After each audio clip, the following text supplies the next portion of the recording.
was capable of. "Madam," said Shemseddin, "it is time to wipe away your tears, and cease your groans. You must now think of accompanying us to Egypt. The Sultan of Balsora has given me leave to carry you thither, and I doubt not that you will agree to it. I am hopeful that we shall at last find out your son, my nephew, and if that should come to pass, the history of him, of you, of my own daughter, and of my own adventures, will deserve to be committed to writing, and to be transmitted to posterity." The widow of Noreddin Ali heard this proposal with pleasure, and from that very minute ordered preparations to be made for her departure. In the meantime Shemseddin desired a second audience, and, after taking leave of the Sultan, who received him with ample marks of respect, giving him a considerable present for himself, and another of great value for the Sultan of Egypt, he set out from Balsora for the city of Damascus. When he arrived in its neighborhood, he ordered his tents to be pitched without the gate at which he designed to enter the city, and gave out that he would tarry there 3 days in order to give his equipage rest, and buy up the best curiosities he could meet with, in order to present them to the Sultan of Egypt. While he was thus employed in choosing the finest of the stuffs which the principal merchants had brought to his tents, Agib begged the black eunuch, his governor, to carry him through the city, in order to see what he had not leisure to view as he passed before, and to know what was become of the pastry cook whom he had wounded with a stone. The eunuch, complying with his request, went with him towards the city, after leave obtained from his mother. They entered Damascus by the Paradise Gate, which lay next to the tents of the Vizier Shemseddin. They walked through the great squares and public places where the richest goods were sold, and viewed the ancient mosque of the Ahmadi, footnote, that is, of caliphs who reigned after the 4 first successors of Muhammad, and were so called from one of their ancestors whose name was Amiyam, at the hour of prayer, between noon and sunset. Footnote, this prayer is always repeated 2 hours and a half before sunset. After that they passed the shop of Bedreddin, whom they found still employed in making cream tarts. "I salute you, sir," said Agib. "Do you know me? Do you remember ever seeing me before?" Bedreddin, hearing these words, cast his eyes on him, and knowing him, oh, the surprising effect of paternal love, found the same emotions which he had experienced when he first saw him. He seemed much confused, and, instead of making an answer, continued a long time without uttering one word. But at last, recollecting himself, "My little lord," said he, "be so kind as to come once more with your governor into my house, and taste a cream tart. I beg your lordship's pardon for my imprudence in following you out of town. I was at that time not myself, and scarcely knew what I did. You dragged me after you, and the violence of the pull was so soft that I could not withstand it." Agib, astonished at what Bedreddin said, replied, "Thus, there is an excess in the kindness you express, and unless you engage, on oath, not to follow me when I go from hence, I will not enter your house. If you give me your promise, and prove a man of your word, I will visit you again tomorrow, as the Vizier my grandfather is still employed in buying up things for a present to the Sultan of Egypt." "My little lord," replied Bedreddin, "I will do whatever you desire me." Accordingly Agib and the eunuch went into the shop. Bedreddin set before them a cream tart, fully as good as what they had eaten of when they saw him before. Come, said Agib, addressing himself to Bedreddin, sit down by me, and eat with us. Bedreddin sat down, and offered to embrace Agib, as a testimony of the joy he conceived on his sitting by him, but Agib, shoving him away, desired him to be easy, not to run his friendship too close, and to content himself with seeing and entertaining him. Bedreddin obeyed, and began to sing a song, the words of which he had composed extempore in praise of Agib. He did not eat himself, but busied himself in serving his guests. When they had done eating, he brought them water to wash with. Footnote: the Mohammedans having a custom of washing their hands 5 times a day when they go to prayers.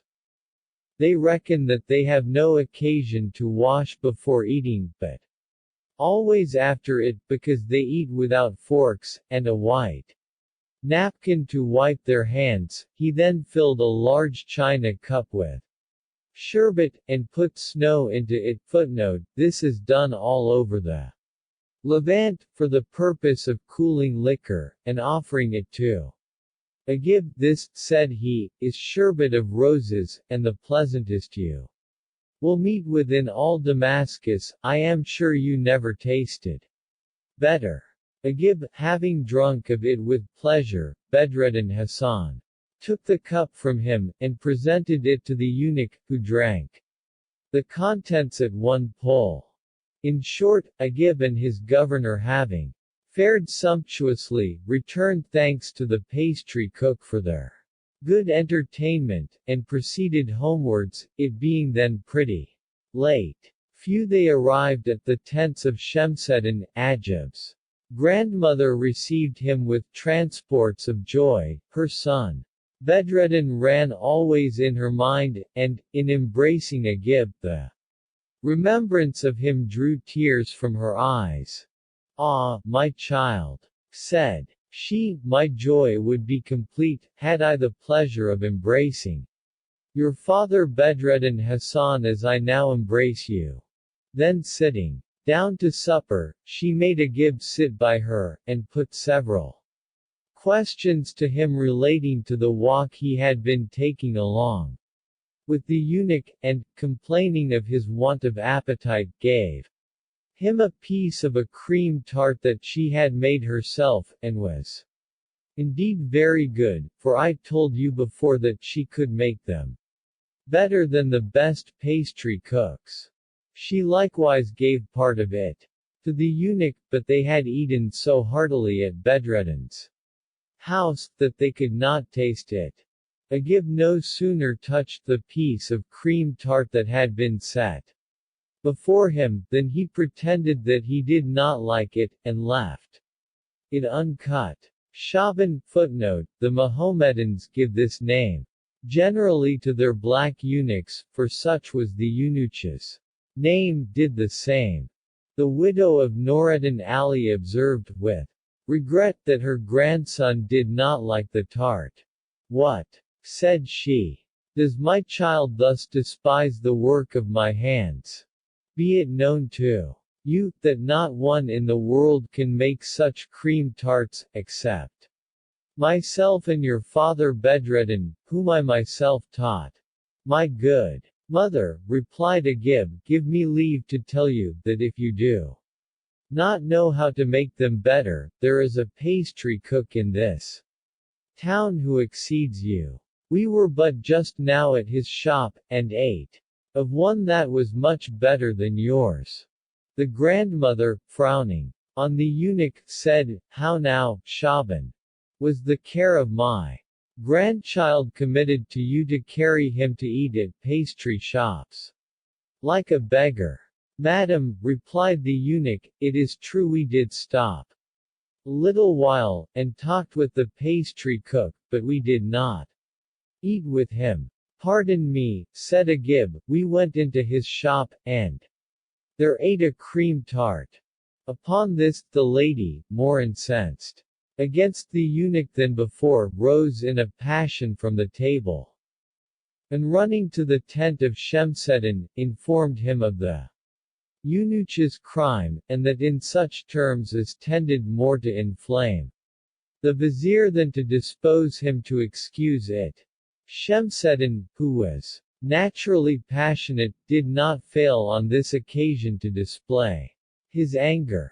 He went forthwith to his sister-in-law's tent, and, making up to the eunuch, "What," said he, "you pitiful wretch, have you the impudence to abuse the trust I repose in you?"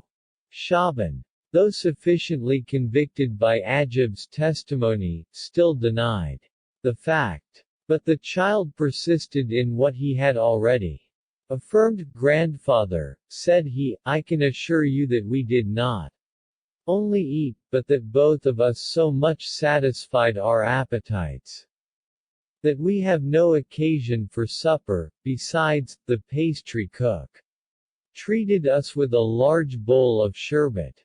"Well," cried Shemseddin, turning to Shaban, "after all this, will you continue to deny that you entered the pastry cook's house, and ate there?"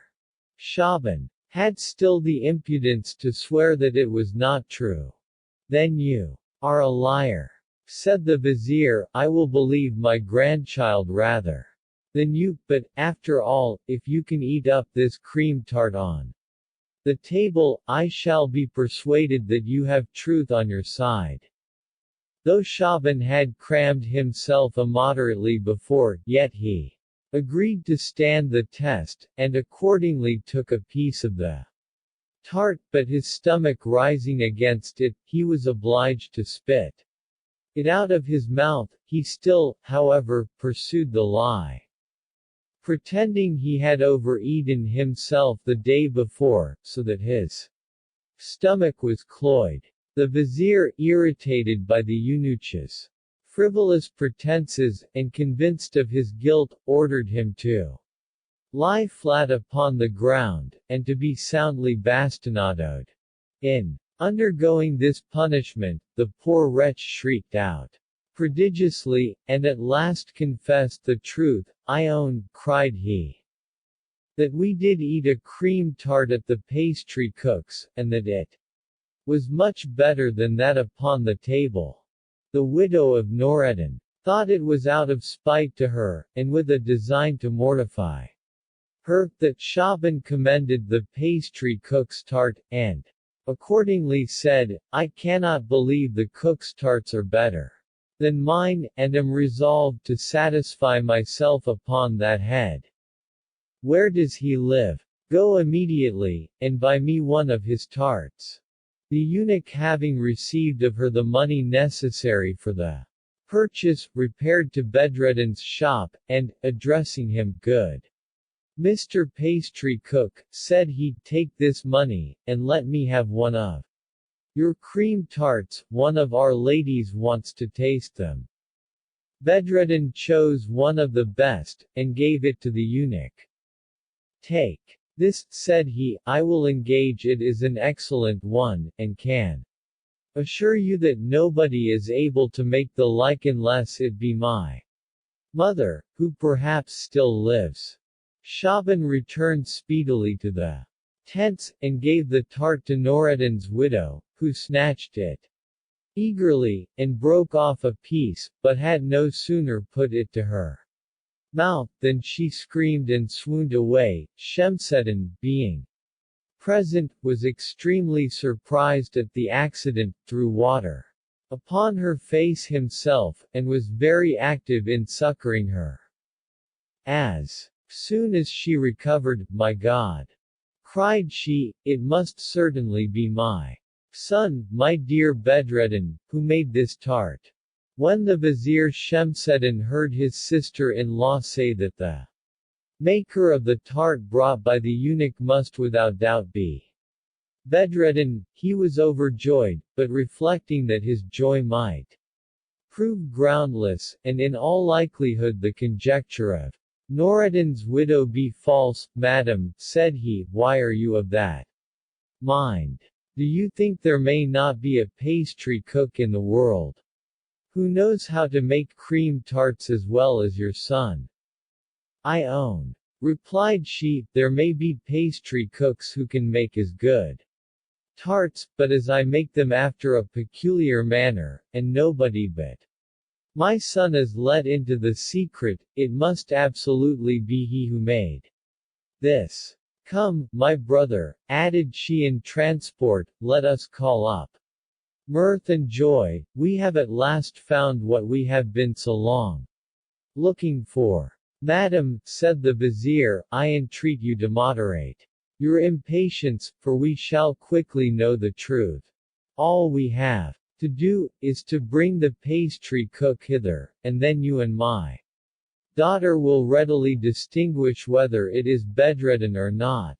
But you must both be hidden, so as to have a view of him without his seeing you, for my design is to delay the discovery till we return to Cairo, where I propose to regale you with very agreeable diversion. He then left the ladies in their tent, and retired to his own, where he called for 50 of his men, and said to them, take each of you a stick in your hands, and follow Shaban, who will conduct you to a pastry cook's in the city. When you arrive there, break and dash in pieces all you find in the shop. If he asks you why you commit such disorder, only ask him again if it was not he who made the cream tart that was brought from his house. If he owns himself the man, saying his person, fetter him, and bring him along with you, but take care you do not beat him, nor do him the least harm. Go, and lose no time. The vizier's orders were immediately executed. The detachment, conducted by the black eunuch, went with expedition to Bedreddin's house, and broke in pieces the plates, kettles, copper pans, tables, and all the other movables and utensils. They met with, and drowned the sherbet shop with creams and comfits. Bedreddin, astonished at the sight, said, with a pitiful tone, pray, good people, why do you serve me so? What is the matter? What have I done? Was it not you, said they, who sold this eunuch the cream tart? Yes, replied he, I am the man, and who says anything against it? I defy any one to make a better. Instead of giving him an answer, they continued to break all round them, even the oven was not spared.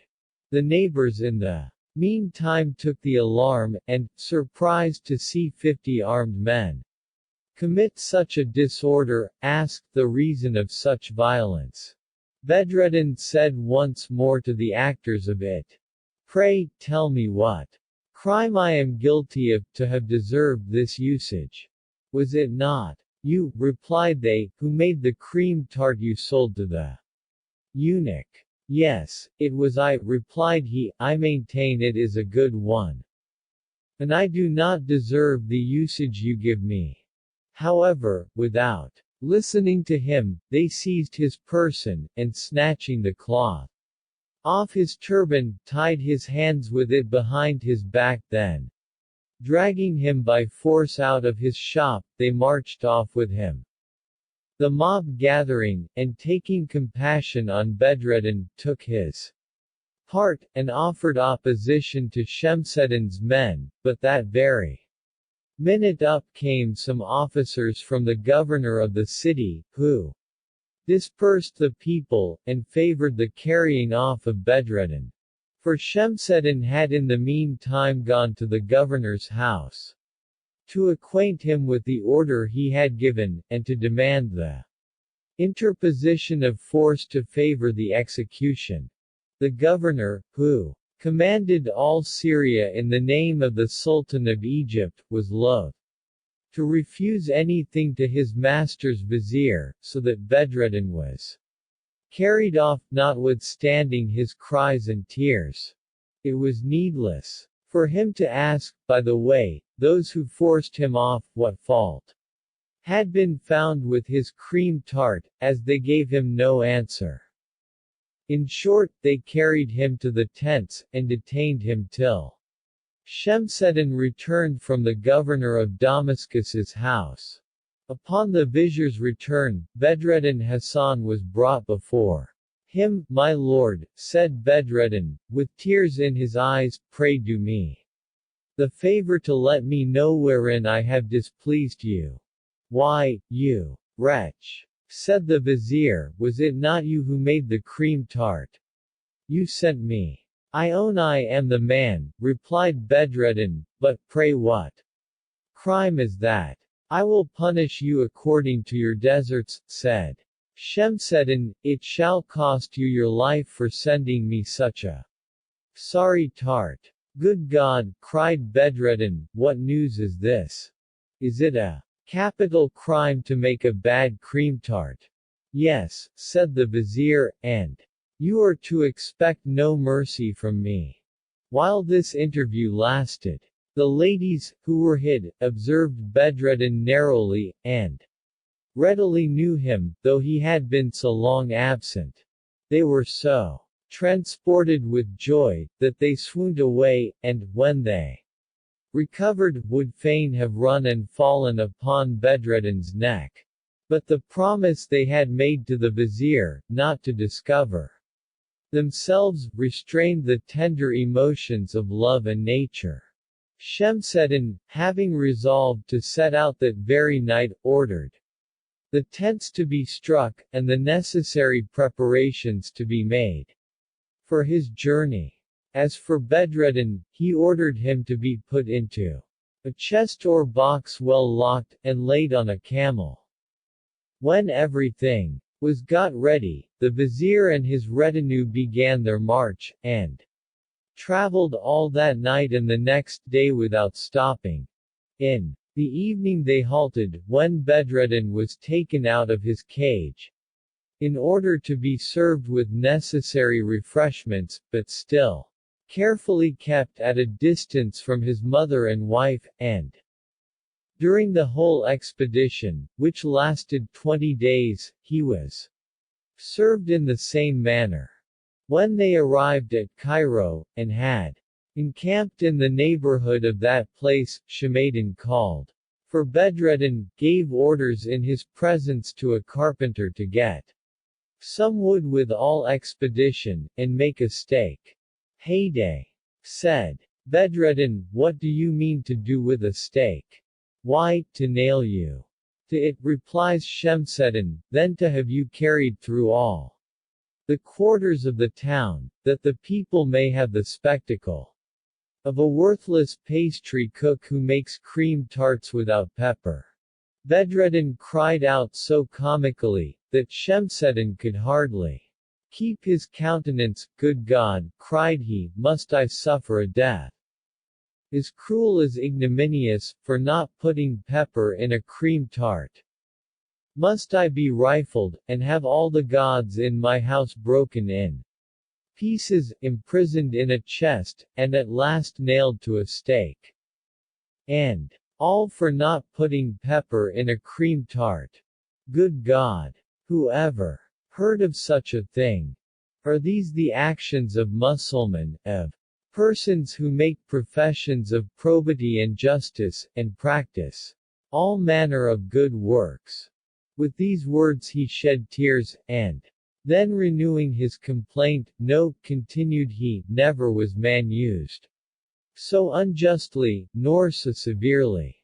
Is it possible they should be capable of taking a man's life for not putting pepper in a cream tart? Cursed be all cream tarts, as well as the hour in which I was born. Would to God I had died that minute." The disconsolate Bedreddin did not cease to pour forth his lamentations, and when the stake was brought, and the nails to nail him to it, he cried out bitterly at the horrid sight. "Heaven," said he, "canst thou suffer me to die an ignominious and painful death? And for what crime? Not for robbery or murder, or renouncing my religion, but for not putting pepper in a cream tart. Night being pretty far advanced, the vizier ordered Bedreddin to be put up again in his cage, saying to him, "Stay here till tomorrow, the day shall not be spent before I give orders for your death."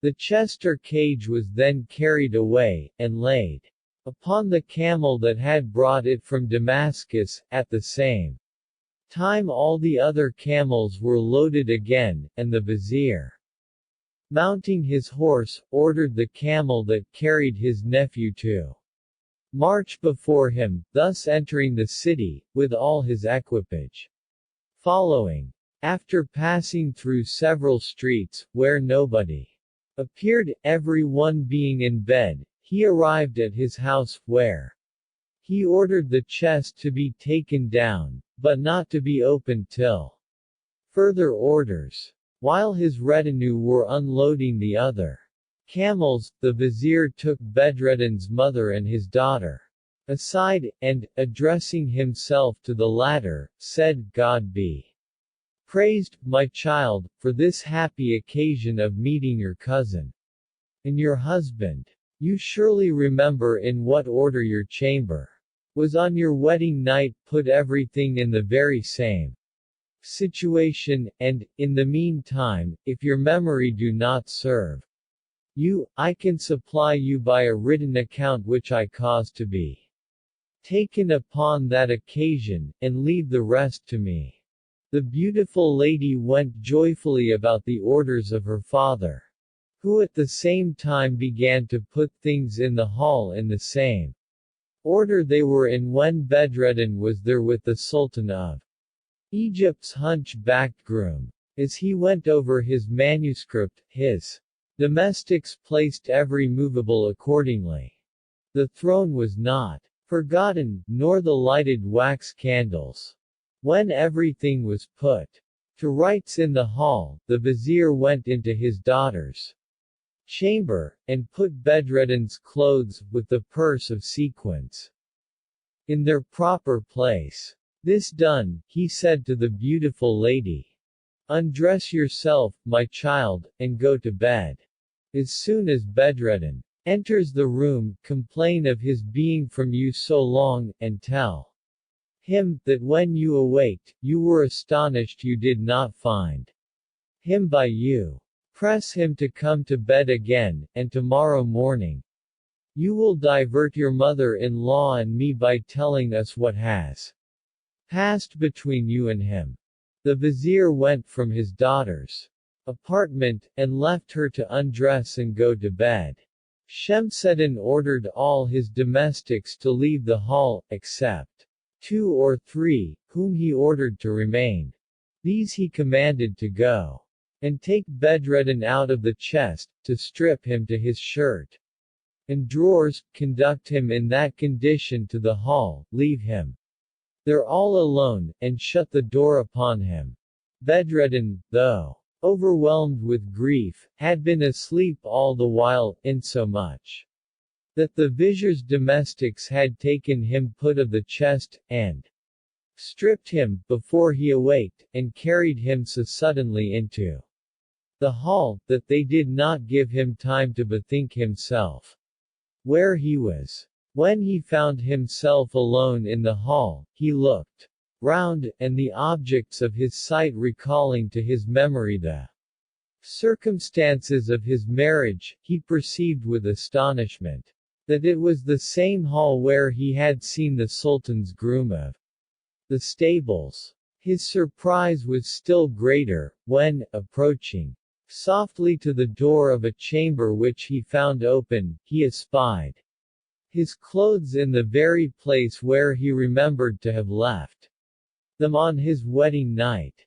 "My God," said he, rubbing his eyes, "am I asleep or awake?" His wife, who in the meantime was diverting herself with his astonishment, suddenly opened the curtains of her bed, and, bending her head forward, "My dear lord," said she, with a tender air, "what do you there? Prithee come to bed again, you have been out of it a long time. I was strangely surprised, when I awaked, at not finding you by me. Bedreddin's countenance changed when he perceived that the lady who spoke to him was the charming person he had lain with before. He therefore entered the room, but calling to mind all that had passed for an interval of 10 years, and not being able to persuade himself that it could have happened in one night, he went to the place where his clothes and the purse of sequins lay, and, after examining them very carefully, "By heaven," cried he, "these are things that I can by no means comprehend." The lady, who enjoyed his confusion, said once more, "I pray you, my lord, come to bed again, why do you stand?"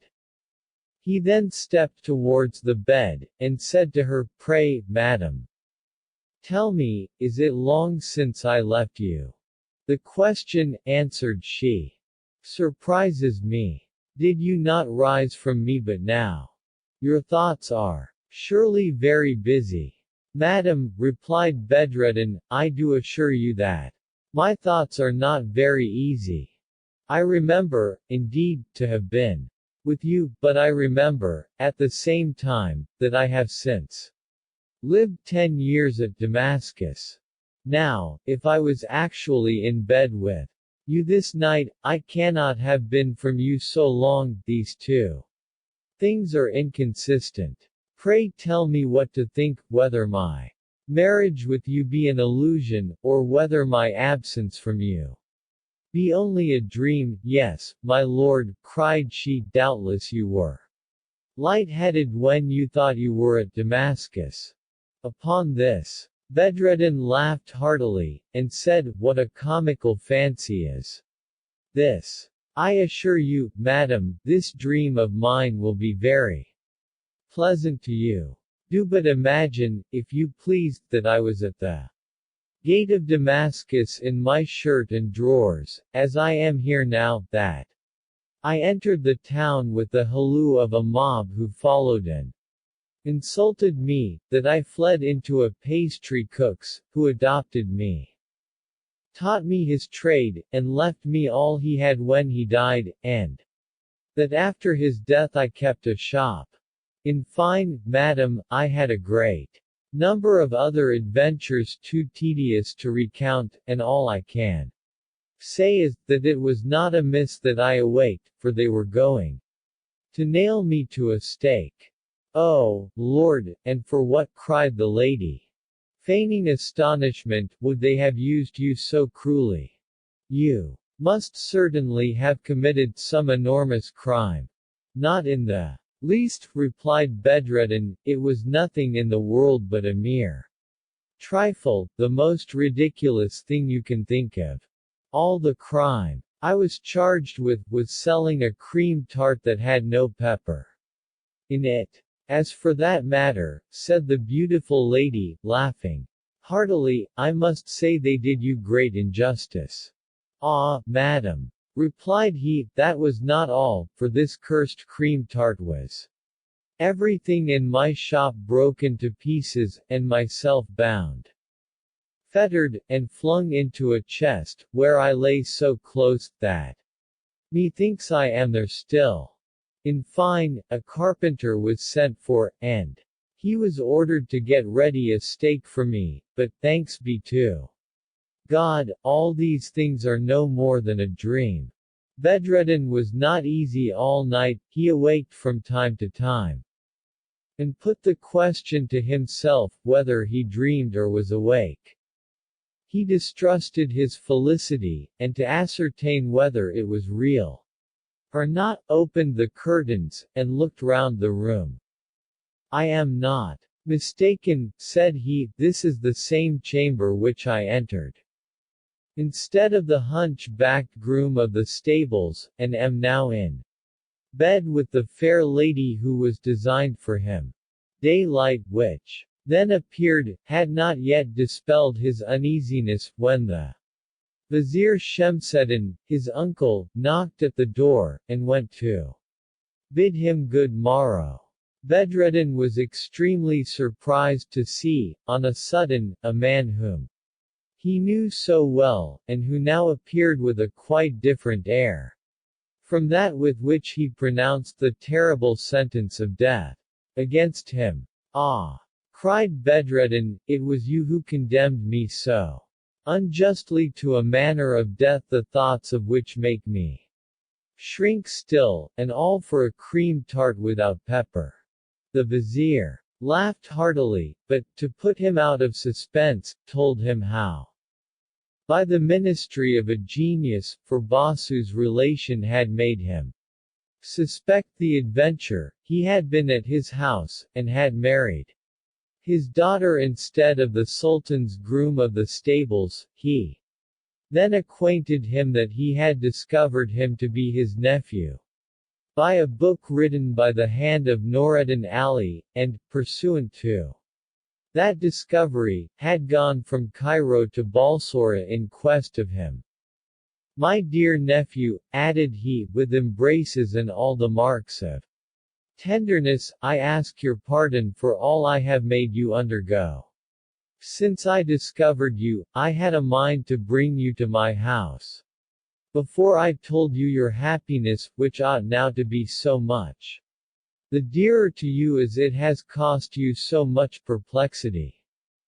To atone for all your afflictions, comfort yourself with the joy of being in the company of those who ought to be dearest to you. While you are dressing yourself, I shall acquaint your mother, who is beyond measure impatient to see you, and will likewise bring to you your son, whom you saw at Damascus, and for whom you showed so much affection without knowing him. No words are sufficient to express the joy of Bedreddin when he saw his mother and his son. These three embraced, and showed all the transports which love and tenderness can inspire. The mother spoke to Bedreddin in the most moving terms. She mentioned the grief she had felt for his long absence, and the tears she had shed. Little Agib, instead of flying his father's embraces as at Damascus, received them with all the marks of pleasure, while his father, divided between two objects so worthy of his love, thought he could not give sufficient proofs of his affection. In the meantime Shemseddin went to the palace to give an account of the happy success of his travels to the Sultan, who was so charmed with the recital, that he ordered it to be taken down in writing, and to be preserved among the archives of his kingdom. After Shemseddin's return to his house, having prepared a noble feast, he sat down at the table with his family, and all his household passed the day in social conviviality. The vizier Giafar having made an end of the story of Bedreddin, Hassan told the Caliph Harun al-Rashid that this was what he had to relate to his majesty. The Caliph found the story so surprising, that, without further hesitation, he granted his slave Rihan's pardon, and to condole the young man for the grief of having unhappily deprived himself of a woman whom he loved so tenderly, he married him to one of his slaves, bestowed liberal gifts upon him, and entertained him until he died.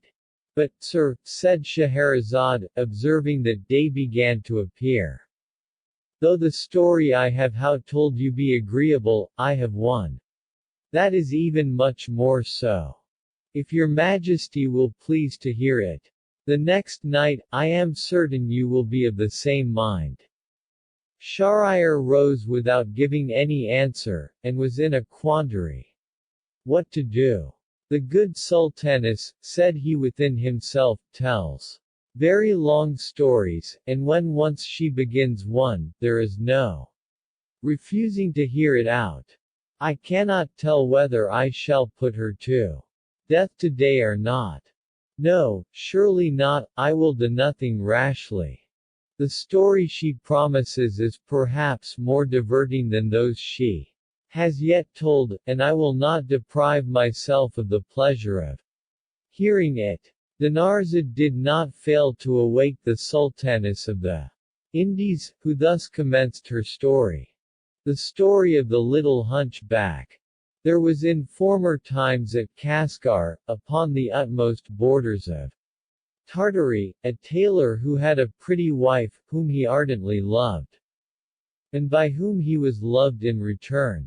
One day, as he sat at work, a little hunchback my lord came and sat down at the shop door, began singing, at same time playing upon a tabor.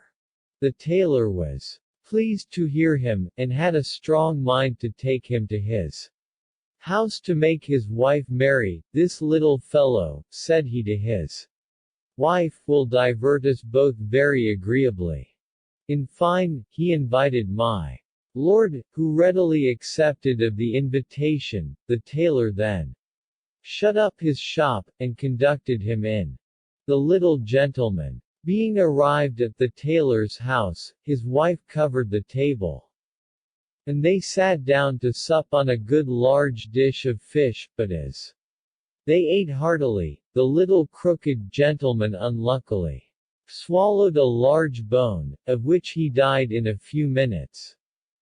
Notwithstanding all the tailor and his wife could do to prevent it, both were mightily frightened at the accident, especially as it happened in their house, and there was reason to fear, that if the justiciary magistrates should hear of it they would be punished as assassins. The husband, however, found an expedient to get rid of the corpse, recollecting that there was a Jewish doctor who lived just by. He formed a project, to execute which his wife and he took the corpse, the one by the feet and the other by the head, and carried it to the physician's house. They knocked at the door, from which ascended a steep pair of stairs to his chamber. As soon as they bad knocked, the servant maid came down without any light, and, opening the door, asked what they wanted.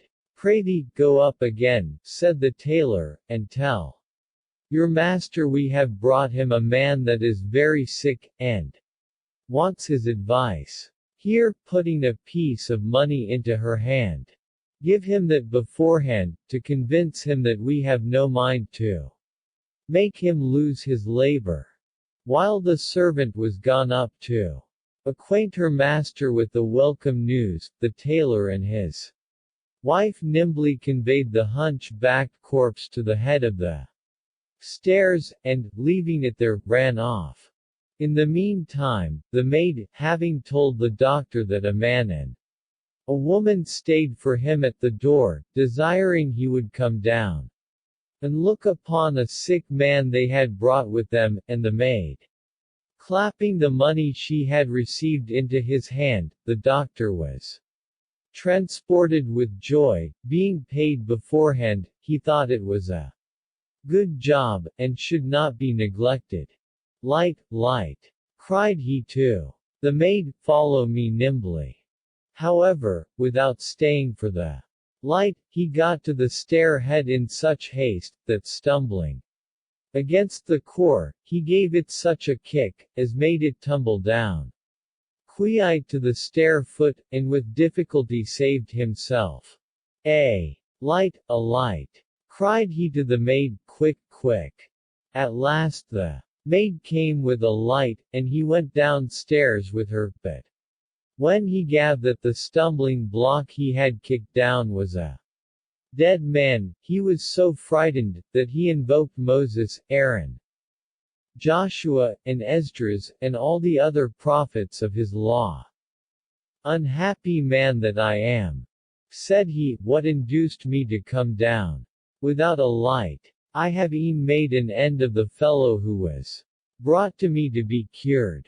I am undoubtedly the cause of his death, and unless Esdras' ass. Footnote, here the Arabian author ridicules the Jews. This ass is that which, as the Mohammedans believe, Esdras rode upon when he came from the Babylonian Captivity to Jerusalem, comes to assist me, I am ruined, mercy on me, they will be here instantly, and drag me from my houses. Murderer. But, notwithstanding the perplexity and jeopardy he was in, he had the precaution to shut his door, lest any one passing by in the street should observe the mischance, of which he reckoned himself the author. He then took the corpse into his wife's chamber, upon which she swooned away. Alas! Cried she, we are utterly ruined.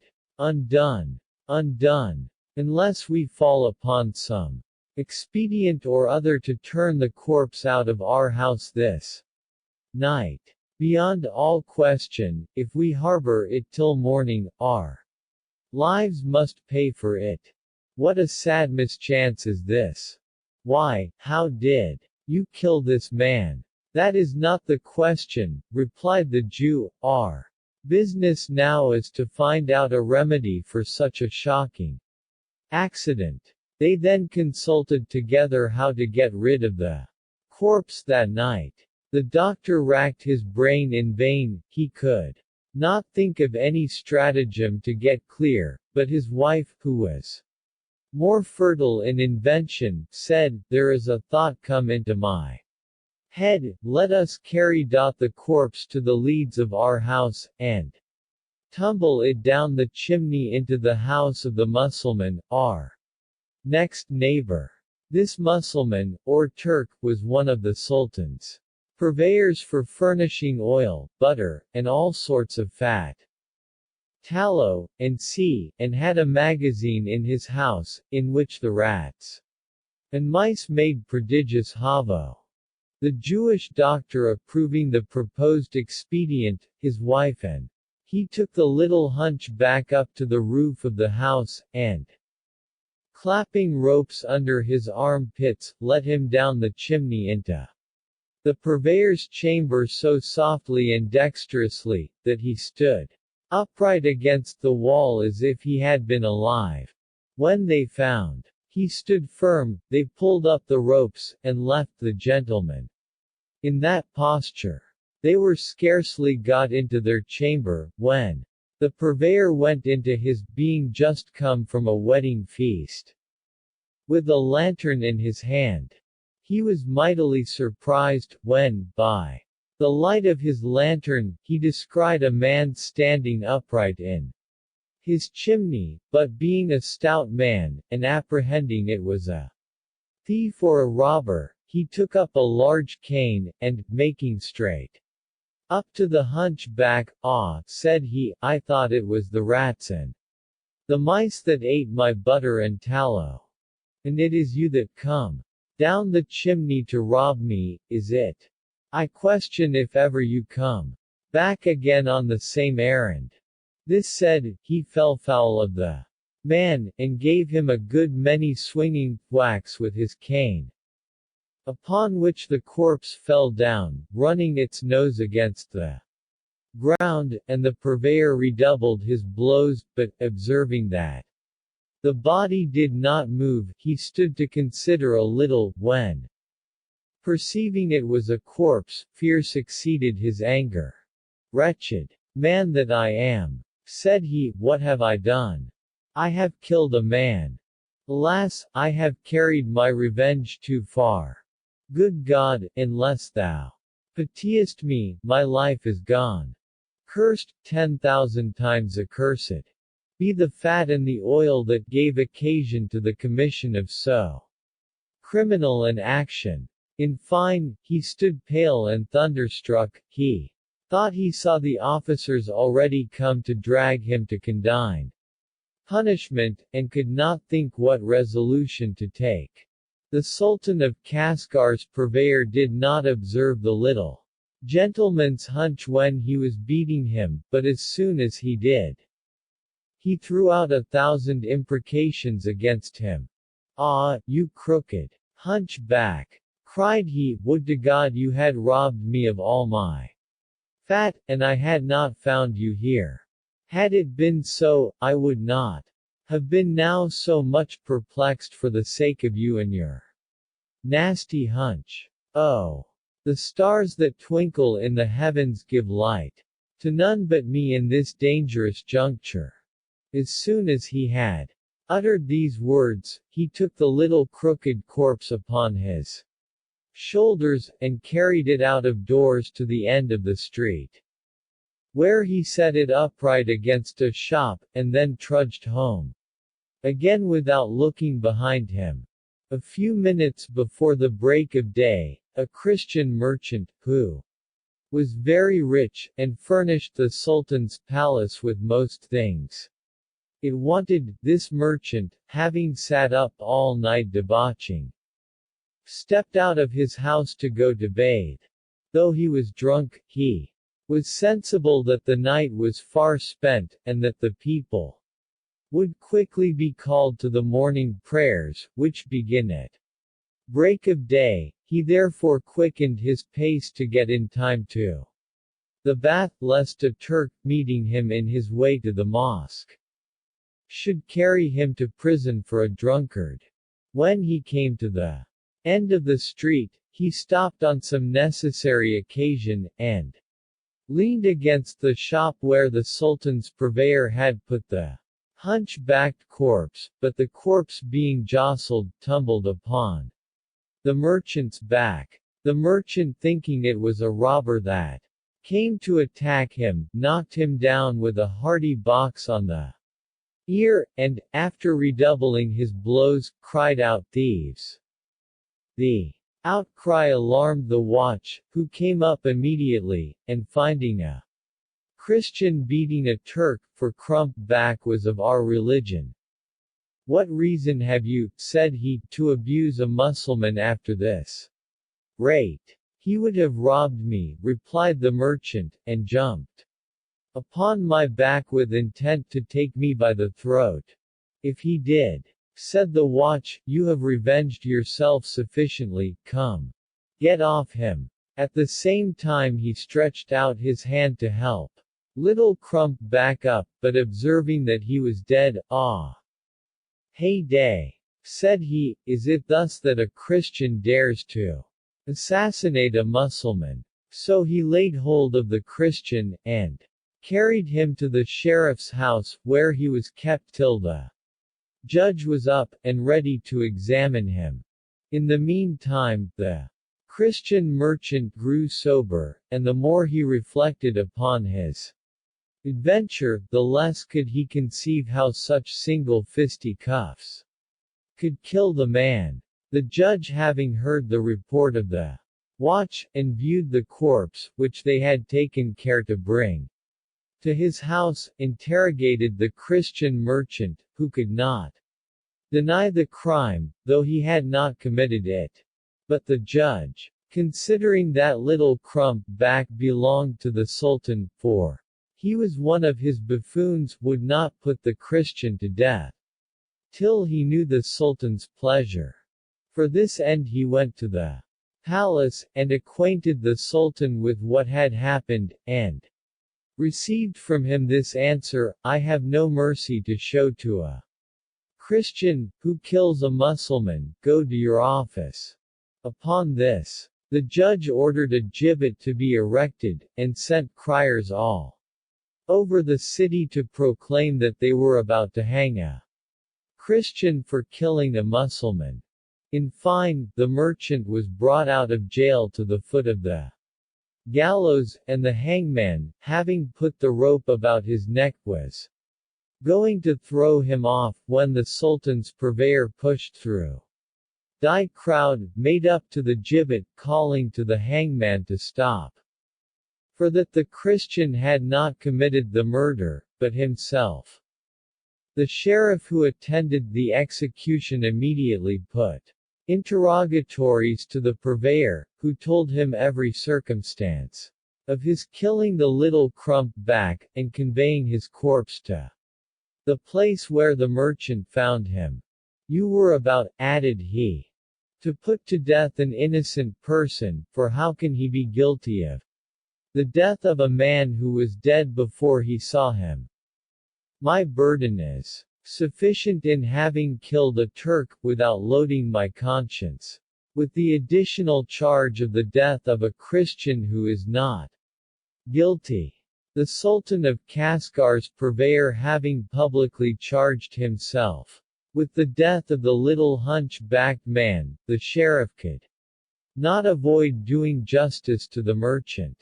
"Let the Christian go," said he, "and hang this man in his room, since it appears by his own confession that he is guilty."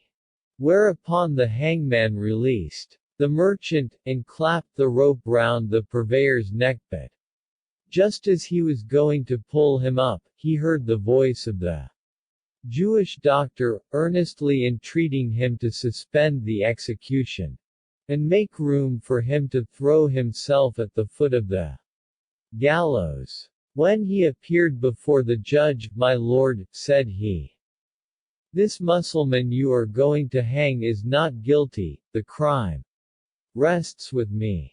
Last night a man and a woman, unknown to me, came to my house with a sick man they had brought along with them, and, knocking at my door, my maid went and opened it without a light, and received from them a piece of money, with a commission to come and desire me, in their names, to step down and look upon the sick person. While she was delivering her message to me, they conveyed the sick person to the stair-head, and then disappeared. I went down, without staying for my servant to light a candle, and in the dark happened to stumble upon the sick person, and kicked him downstairs. In fine, I saw he was dead, and that it was the crooked Mussulman, whose death you are now about to avenge. So my wife and I took the corpse, and, after conveying it up to the leads of our house, moved it to the roof of the purveyor's house, our next neighbor, and let it down the chimney into the chamber. The purveyor, finding it in his house, took the little man for a thief, and, after beating him, concluded he had killed him, but that it was not so. You will be convinced by this my deposition, so that I am the only author of the murder, and, though it was committed undesignedly, I have resolved to expiate my crime by keeping clear of the charge of the death of two Mussulmen, and hinder you from executing the Sultan's purveyor, whose innocence I have now revealed.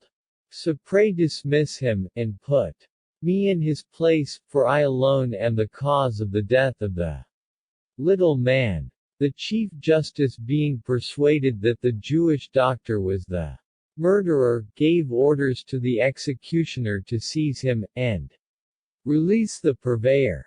Accordingly the doctor was just going to be hung up, when the tailor appeared, crying to the executioner to hold his hand, and make room for him, that he might come and make his confession to the Lord Justice, which being done, my lord, said he to the judge, you have narrowly escaped taking away the lives of 3 innocent persons, but if you will have patience to hear me, I will discover to you the real murderer of the crook-backed man. If his death is to be expiated by another, that must be mine. Yesterday evening, as I was at work in my shop, and pretty Mary, the little hunchback, came to my door half drunk, and sat down before it. He began to sing, so I invited him to pass the evening at my house. Accordingly, he accepted of the invitation, and went with me. We sat down to supper, and I gave him a plate of fish, but, in eating, a bone stuck in his throat. And though my wife and I did our utmost to relieve him, he died in a few minutes. His death affected us extremely, and from fear of being charged with it, we carried the corpse to the Jewish doctor's house, and knocked at the door. The maid coming down and opening it, I desired her to go up forthwith, and ask her master to come down and give his advice to a sick person that we had brought along with us, and withal, to encourage him, I charged her to give him a piece of money, which I put into her hand. When she was gone up, I carried Hunchback upstairs, laid him upon the uppermost step, and then my wife and I made the best of our way home. The doctor, in coming down, kicked the corpse down stairs, and thereupon he supposed himself to be the author of his death. Now, this being the case, continued he, release the doctor, and let me die in his room. The Chief Justice, and all the spectators, could not sufficiently admire the strange emergencies that ensued upon the death of the little crooked gentleman. Let the Jewish doctor go, said the judge, and hang up the tailor, since he confesses the crime. It is certain this history is very uncommon, and deserves to be recorded in letters of gold. The executioner, having dismissed the doctor, made everything ready to tie up the tailor. While the executioner was making ready to hang up the tailor, the Sultan of Kashgar, wanting the company of his crooked jester, asked where he was. One of his officers answered, the hunchback, sir, whom you inquire after, got drunk last night, and, contrary to his custom, slipped out of the palace, went a-sauntering into the city, and was this morning found dead. A man was brought before the Chief Justice, and charged with the murder of him, but as he was going to be hanged, up came a man, and after him another, who took the charge upon themselves, and cleared each other. The examination has continued a long while, and the judge is now interrogating a third man who avows himself the real author of the murder. Upon this intelligence, the Sultan of Kashgar sent a hussar to the place of execution. Go, said he to the messenger, make all the haste you can, bring the arraigned persons before me immediately, with the corpse of poor Crump back, that I may see him once more. Accordingly the hussar went, and happened to arrive at the place of execution at the time when the executioner was going to tie up the tailor. He cried aloud to the executioner to suspend the execution. The hangman, knowing the hussar, did not dare to proceed, but untied the tailor, and then the hussar acquainted the judge with the Sultan's pleasure. The judge obeyed, and went straight to the palace, accompanied by the tailor, the Jewish doctor, and the Christian merchant, causing 4 of his men to carry the hunch corpse along with him. The judge, on appearing before the Sultan, threw himself at the prince's feet, and, after recovering himself, gave him a faithful relation of what he knew of the story of the crump-backed man. The Sultan found the story so uncommon, that he ordered his private historians to write it with all its circumstances. Then addressing himself to the audience, did you ever hear, said he, such a surprising story as has happened on account of my little crooked buffoon? The Christian merchant then, after falling down, and saluting the earth with his forehead, spoke in the following manner, most puissant monarch, said he, I know a story even more astonishing than that you have now spoken of, and if your majesty will give me leave, I will tell it you. The circumstances are such, that nobody can hear them without being moved. Well, said the Sultan, I give you leave, and the merchant went on as follows. The story told by the Christian merchant. Sir, before I commence the recital of the story you have allowed me to tell, I beg leave to acquaint you, that I have not the Honor to be born in a place that pertains to your majesty's empire. I am a stranger, born at Cairo in Egypt, one of the Coptic nations, and a professor of the Christian religion. My father was a broker, and got a good estate, which he left me at his death. I followed his example, and took up the same employment. One day at Cairo, as I was standing in the public resort for the corn merchants, there came up to me a handsome young man, well clad, and mounted upon an ass. He saluted me, and, pulling out his handkerchief, where he had a sample of sesame and turkey corn, asked me what a bushel of such sesame would fetch. I examined the corn which the young man showed me, and told him it was worth 100 drams of silver per bushel.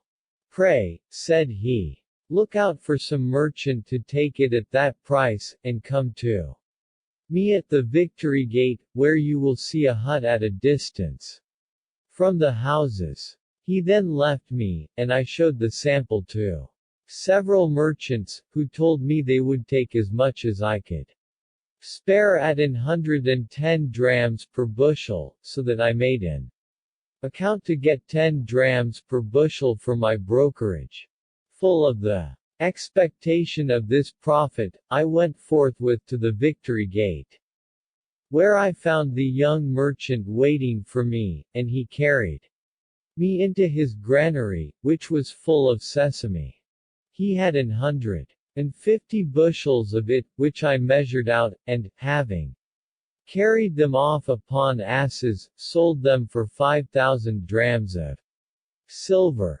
Now, out of this sum, said the young man, 500 drams fall to you, at the rate of 10 drams per bushel. I order you to take it, and apply it to your own use, and as for the rest, which is mine, do you take it out of the merchant's hand, and keep it till I call for it, as I nave no occasion for it at present. I made answer, that it should be ready for him whenever he pleased, and so took leave of him, with a grateful sense of his generosity. In a month after, he came and asked for his 4,500 drams of silver. I told him they were ready, and should be told down to him in a minute. He was mounted on his ass, so I desired him to alight, and do me the honor to eat a mouthful with me before he received his money. No, said he, I cannot alight at present. I have urgent business that obliges me to be at a place hard by here, but I will return this way, and take the money, which I desire you would have in readiness. This said, he disappeared, and I still expected his return, but it was a full month before he came again. I thought with myself, the young man reposes a great trust in me, leaving so great a sum in my hands. Without knowing me, another would have been afraid lest I should have run away with it. To be short, he came again at the end of the 3rd month, and was still mounted on his ass, but finer in his clothes than before. As soon as I saw him, I entreated him to alight, and asked him if he would not take his money. It is no matter for that, said he, with a pleasant easy air, I know it is in good hands. I will come and take it when all my other money is gone. Adieu, continued he, I will come again towards the latter end of the week. He then clapped spurs to his ass, and away he went. Well, thought I to myself, he says he will see me towards the latter end of the week, but it is likely I may not see him for a great while. Will go and make the most of his money, and get a good penny by it. As it happened, I was not out of my conjecture, for it was a full year before I saw my young merchant again. Then he appeared, indeed with richer apparel than before, but very thoughtful. I asked him to do me the honor to walk into my house. For this time, replied he, I will go in, but upon this condition, that you shall put yourself to no extraordinary charge upon my account. That shall be as you please, said I, only do me the favor to alight and walk in. He accordingly complied, and I gave orders for some sort of entertainment, and, while that was getting ready, we fell into discourse together. When the victuals were got ready, we sat down at table. When he ate the first mouthful, I observed he fed himself with the left hand, and not with the right. I could not tell what to think of it. I thought within myself, ever since I knew this young man, he always appeared very polite. Is it possible he can do this out of contempt? What can the matter be that he does not make use of his right hand? After we had done eating, and everything was taken away, we sat down upon a sofa, when I presented him with a lozenge that was excellent for giving a sweet breath, but he still took it with his left hand. Then I accosted him in this manner, Sir, pray pardon the liberty I take in asking you what reason you have for not making use of your right hand. It is likely you have some disorder in that hand. Instead of answering, he fetched a deep sigh, and pulling out his right arm, which he had hitherto kept under his garment, showed me, to my great astonishment, that his hand had been cut off.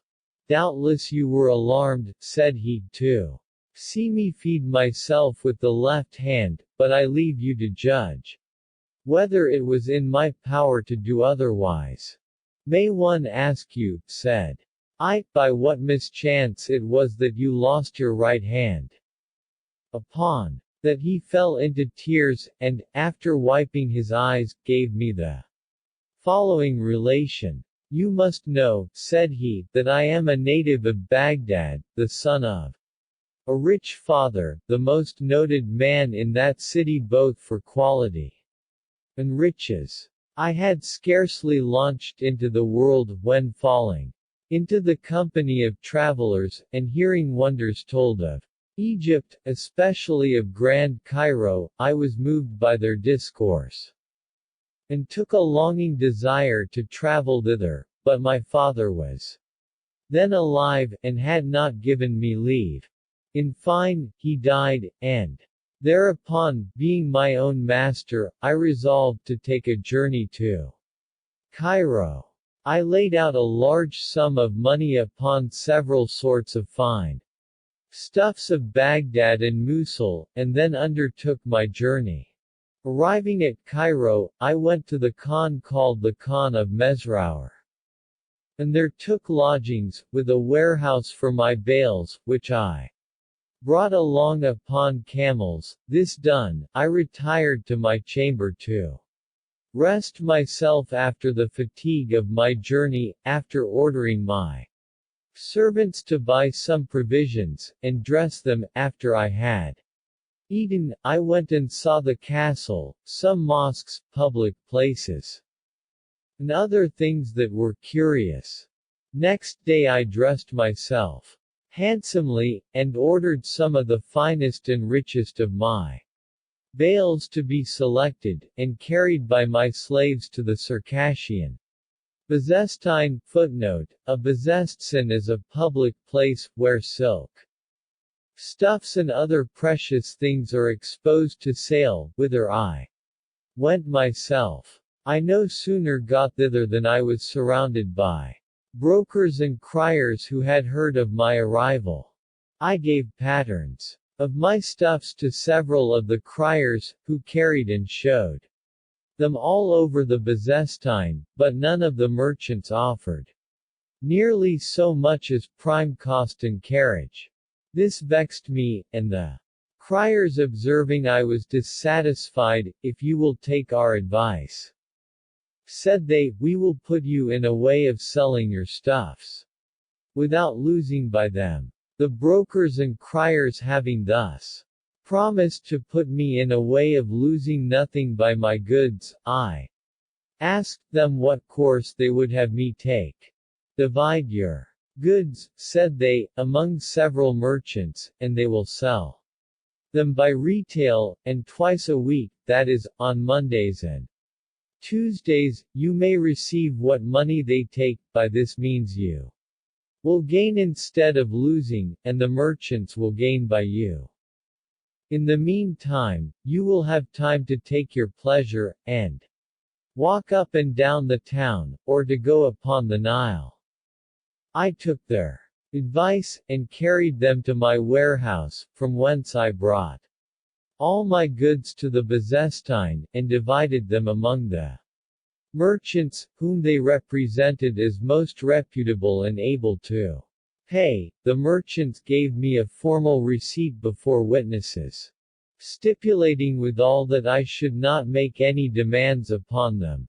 For the first month, having thus regulated my affairs, my mind was taken up with other sort of things than ordinary pleasures. I contracted friendship with divers persons of almost the same age with myself, who took care I did not want company. The first month expired, I began to visit my merchants twice a week, taking along with me a public officer to inspect their books of sale, and a banker to see they paid me in good money, as well as to regulate the value of the several species, so that every pay day I had a good sum of money to carry home to my lodging. I went nevertheless on the other days to pass the morning, sometimes at a merchant's house, and sometimes at some other person's. In fine, I diverted myself in conversing with one or other, and seeing what passed in the Bezestein. One Monday, as I sat in the shop of a merchant whose name was Bedreddin, a lady of quality, as one might easily perceive by her air, her habit, and her being attended by a female slave in neat clothes, came into the shop, and sat down by me. Her external appearance, joined to a natural grace that shone through all she did, inspired me with a longing desire to know her better. I was at a loss to know whether she observed that I took pleasure in gazing upon her, but she tucked up the crape that hung down over the muslin which covered her face, and gave me an opportunity of seeing her large black eyes, which perfectly charmed me. In fine, she screwed my love to its height by the agreeable sound of her voice, her genteel graceful carriage in saluting the merchant, and asking him how he did since she saw him last. After entertaining him some time upon indifferent things, she informed him that she wanted a sort of stuff with a ground of gold, that he came to his shop as affording the best choice of any in all the Bezestein, and if he had what she asked for, he would oblige her by showing them. Bedreddin showed her several pieces, one of which she pitched upon, and he asked for it 1100 drams of silver. I agree, said she, to give you so much, but I have not money enough about me, so I hope you will give me credit till tomorrow, and in the meantime allow me to carry off the stuff. I shall not fail, added she, to send you tomorrow the 1100 drams I agreed for. Madam, said Bedreddin, I would give you credit with all my heart, and allow you to carry off the stuff, if it were mine, but it belongs to that young man you see here, and this is the day on which we state our accounts. Why? Said the lady in a surprise, why do you offer to use me so? Am not I a customer to your shop? And as often as I have bought of you, and carried home the things without paying ready money for them, did I ever fail to send you your money next morning? Madam, said the merchant, it is true, but this very day I have occasion for money. There, said she, throwing the piece at him, take your stuff, may God confound you and all other merchants, you are all of you of one kidney, you respect nobody. She then rose up in a passion, and walked out. When I saw that the lady walked off, I found in my breast a great concern for her, so I called her back, saying, Madam, do me the favor to return, perhaps I can find a way to content you both. In fine, back she came, saying, it was for the love of me that she complied. Mr. Bedreddin, said I to the merchant, what do you say, you must have for this stuff that belongs to me? I must have 1100 drams, I cannot take less. Give it to the lady. Then, said I, let her take it home with her, I allow 100 drams profit to yourself, and shall now write you a note, empowering you to discount that sum upon the other goods you have of mine. In fine, I wrote, signed, and delivered the note, and then handed the stuff to the lady. Madam, said I, you may take the stuff with you, and as for the money, you may either send it tomorrow or next day, or, if you will, accept the stuff as a present from me. I beg your pardon, sir, said she, I mean nothing of that, you use me so very civilly and obligingly, that I ought never to show my face in the world again, if I did not show my gratitude to you. May God reward you in enlarging your fortune. May you live many years when I am dead, may the gate of heaven be open to you when you remove to the other world, and may all the city proclaim your generosity. These words inspired me with some assurance. Madam, said I desire no other reward for any service I have done to you than the happiness of seeing your face, that will repay me with interest. I had no sooner spoken than she turned towards me, took off the muslin that covered her face, and discovered to my eyes a killing beauty.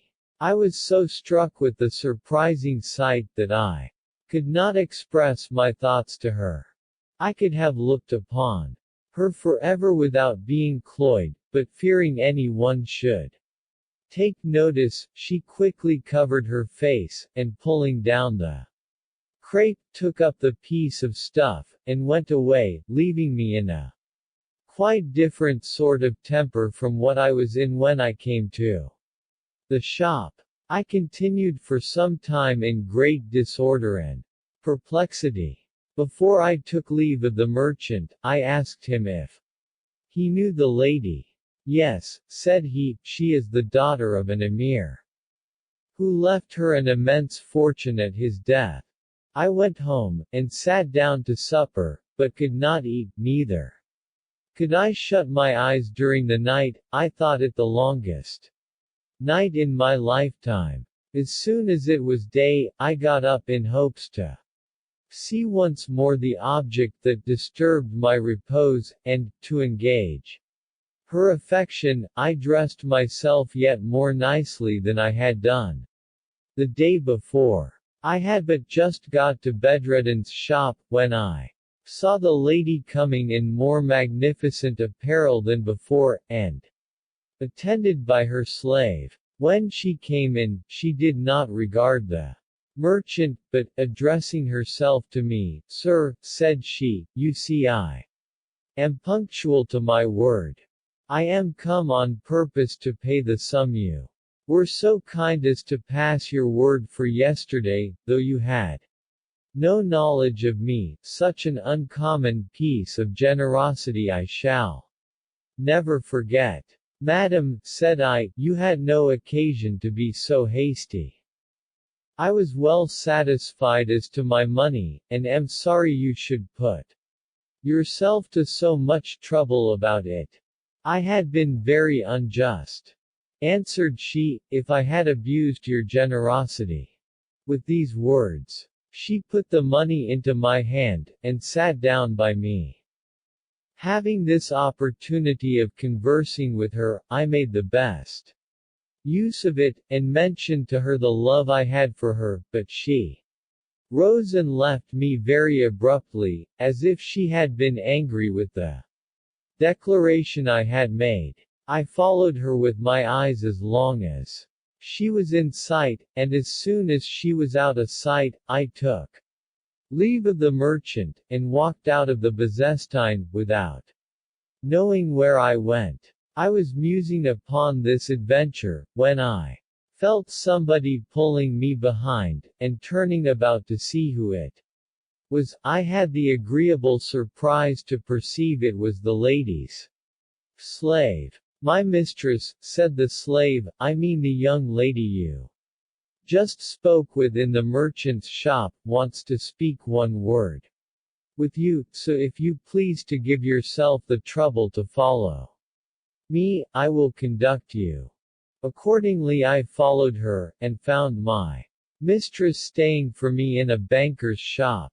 She made me sit down by her, and spoke to this purpose. Dear sir, said she, do not be surprised that I left you so abruptly. I thought it not proper, before that merchant, to give a favorable answer to the discovery you made of your affection for me. But to speak the truth, I was so far from being offended at it that I was pleased when I heard it, and I account myself infinitely happy in having a man of true merit for my lover. I do not know what impression the first sight of me could make upon you, but I assure you that I no sooner saw you than I had tender thoughts of you. Since yesterday I have thought only of what you said to me, and the haste I made to come and find you out this morning may convince you that I have no small regard for you. Madam, said I, transported with love and joy, nothing can be more agreeable to me than what I now hear. No passion can be greater than that with which I love you, since the happy moment I cast my eyes upon you. My eyes were dazzled with so many charms, that my heart yielded without resistance. Do not let us trifle away the time in needless discourse, said she, interrupting me. I make no doubt of your sincerity, and you shall quickly be convinced of mine. Will you do me the honor to come to my home? Or, if you will, I will come to yours. Madam, said I am a stranger, lodging in a khan, which is not a proper place for the reception of a lady of your quality and merit. It is more proper, madam, for me to come to you at your home, if you will please to tell me where it is. The lady complying with this desire, I live, said she, in Devotion Street. Come next Friday afternoon prayers, and ask for the house of Aban Shamam, surnamed Burkount, late master of the emirs. There you will find me. This said, we parted, and I passed the next day in great impatience. On Friday I got up betimes, and put on my best clothes, with 50 pieces of gold in my pocket. Thus prepared, I mounted an ass, which I had bespoken the day before, and set out, accompanied by the man that lent me the ass. When we came to Devotion Street, I directed the owner of the ass to inquire for the house I wanted. He accordingly inquired, and conducted me to it. I paid him liberally, and sent him back directing him to observe narrowly where he left me, and not to fail to come back with the ass tomorrow morning to carry me back again.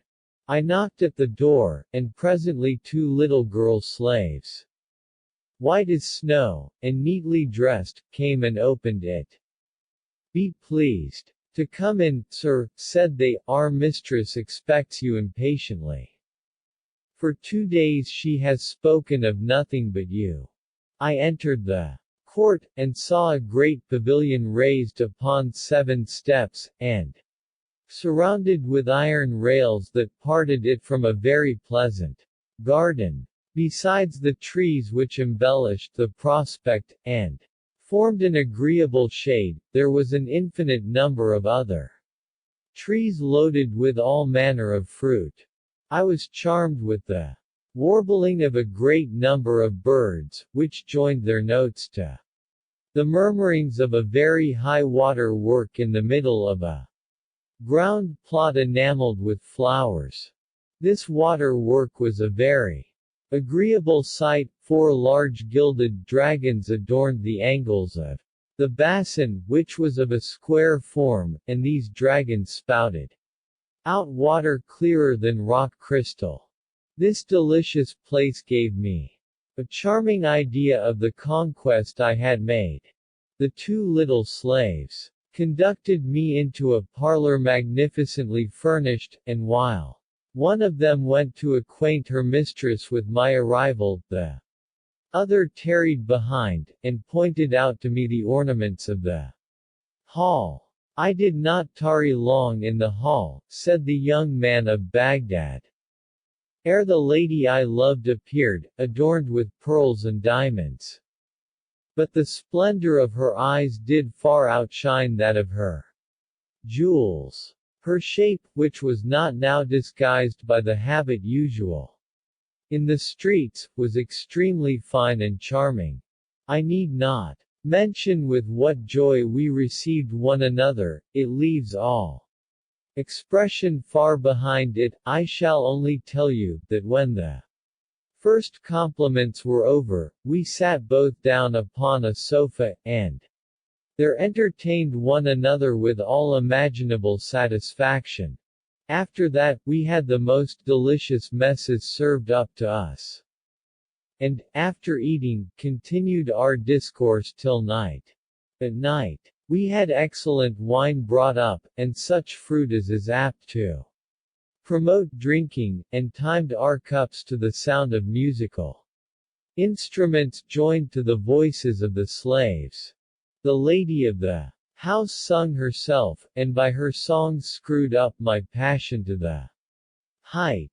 In fine, I passed the night in the full enjoyment of all manner of pleasure. Next morning I slipped under the bolster of the bed the purse with the 50 pieces of gold I had brought with me, and took leave of the lady, who asked me when I would see her again. Madam, said I give you my promise to return this night. She seemed transported with my answer, and, conducting me to the door, conjured me, at parting, to be mindful of my promise. The same man that had carried me thither waited for me with his ass, to carry me home again, so I mounted the ass, and went straight home, ordering the man to come to me again in the afternoon at a certain hour, to secure which, I would not pay him till the time came. As soon as I arrived at my lodging, my first care was to order my folks to buy a good lamb and several sorts of cakes, which I sent by a porter as a present to the lady. When that was done, I minded my serious affairs till the owner of the ass came. Then I went along with him to the lady's house, and was received by her with as much joy as before, and entertained with equal magnificence. Next morning I took leave, and left her another purse with 50 pieces of gold. I continued to visit the lady every day, and to leave her every time a purse of 50 pieces of gold, till the merchants whom I employed to sell my cloth, and whom I visited regularly twice a week, owed me nothing. In this way I became moneyless, and even hopeless of having any more. In this desperate condition I walked out of my lodging, not knowing what course to take, and by chance steered towards the castle, where there was a great crowd of people, to see the Sultan of Egypt. As soon as I came up to them, I wedged in among the crowd, and by chance happened to stand by a cavalier well mounted and handsomely clothed, who had upon the bow of his saddle a bag half open, with a string of green silk hanging out of it. I clapped my hand into the bag, concluding the silk twist might be the string of a purse within the bag. In the meantime, a porter, with a load of wood upon his back, passed by the other side of the horse, so near, that the gentleman on horse back was forced to turn his head towards him to avoid being rubbed by the wood. In that very moment did the devil tempt me. I took the string in one hand, and with the other laid open the mouth of the bag, and pulled out the purse so dexterously that nobody perceived it. The purse was heavy, therefore I did not doubt that there was gold or silver in it. As soon as the porter had passed, the cavalier, who probably had some suspicion of what I had done, while his head was turned, presently put his hand to his bag, and, finding his purse gone, gave me such a blow as knocked me down. This violence shocked all who saw it. Some took hold of the horse's bridle to stop the gentleman, and inquire what reason he had to beat me, or how he came to treat a Mussulman after that rate. "Do not you trouble yourselves," said he, with a brisk tone. "I had reason enough for what I did. This fellow is a thief." In fine, every one took my part, cried he was a liar, and that it was incredible a young man like me should be guilty of so foul an action. But while they were holding his horse by the bridle to favor my escape, unfortunately came by the justiciary judge, who, seeing such a crowd about the gentleman on horseback and me, came up and asked what the matter was. Everybody reflected on the gentleman for treating me so unjustly upon pretense of robbery. The judge did not give ear to all that was said in my behalf, but asked the cavalier if he suspected anybody else besides me. The cavalier told him he did not, and gave his reasons why he believed his suspicion not to be groundless. Upon this, the judge ordered his followers to seize and search me, which they presently did, and finding the purse upon me, exposed it to the view of all the people. The shame was so great that I could not bear it, but swooned away, and in the meantime the judge called for the purse. When he had got the purse in his hand, he asked the horseman if it was his, and how much money was in it. The cavalier knew it to be his own, and assured the judge he had put 20 sequins into it. Upon that the judge called me before him. "Come, young man," said he, "confess the truth. Was it you that took the gentleman's purse from him? Do not put yourself to the trouble of torture to extort confession." Then I looked down with my eyes, thinking within myself, that if I denied the fact, they, finding the purse about me, would convict me of a lie. So, to avoid a double punishment, I looked up, and confessed the fact. I had no sooner made this confession than the judge called people to witness it, and ordered my hand to be cut off. This hard sentence was put in execution immediately upon the spot, to the great regret of all the spectators. Nay, I observed by the cavalier's countenance, that he was moved with pity as much as the rest. The judge likewise would have ordered my foot to be cut off, but I begged the cavalier to intercede for my pardon, which He did, and obtained it. The judge being gone, the cavalier came up to me, and holding out the purse, I see plainly, said he, that necessity put you upon an action so disgraceful, and so unworthy of such a handsome young man as you are. Here, take that fatal purse, I freely give it you, and am heartily sorry for the misfortune you have undergone.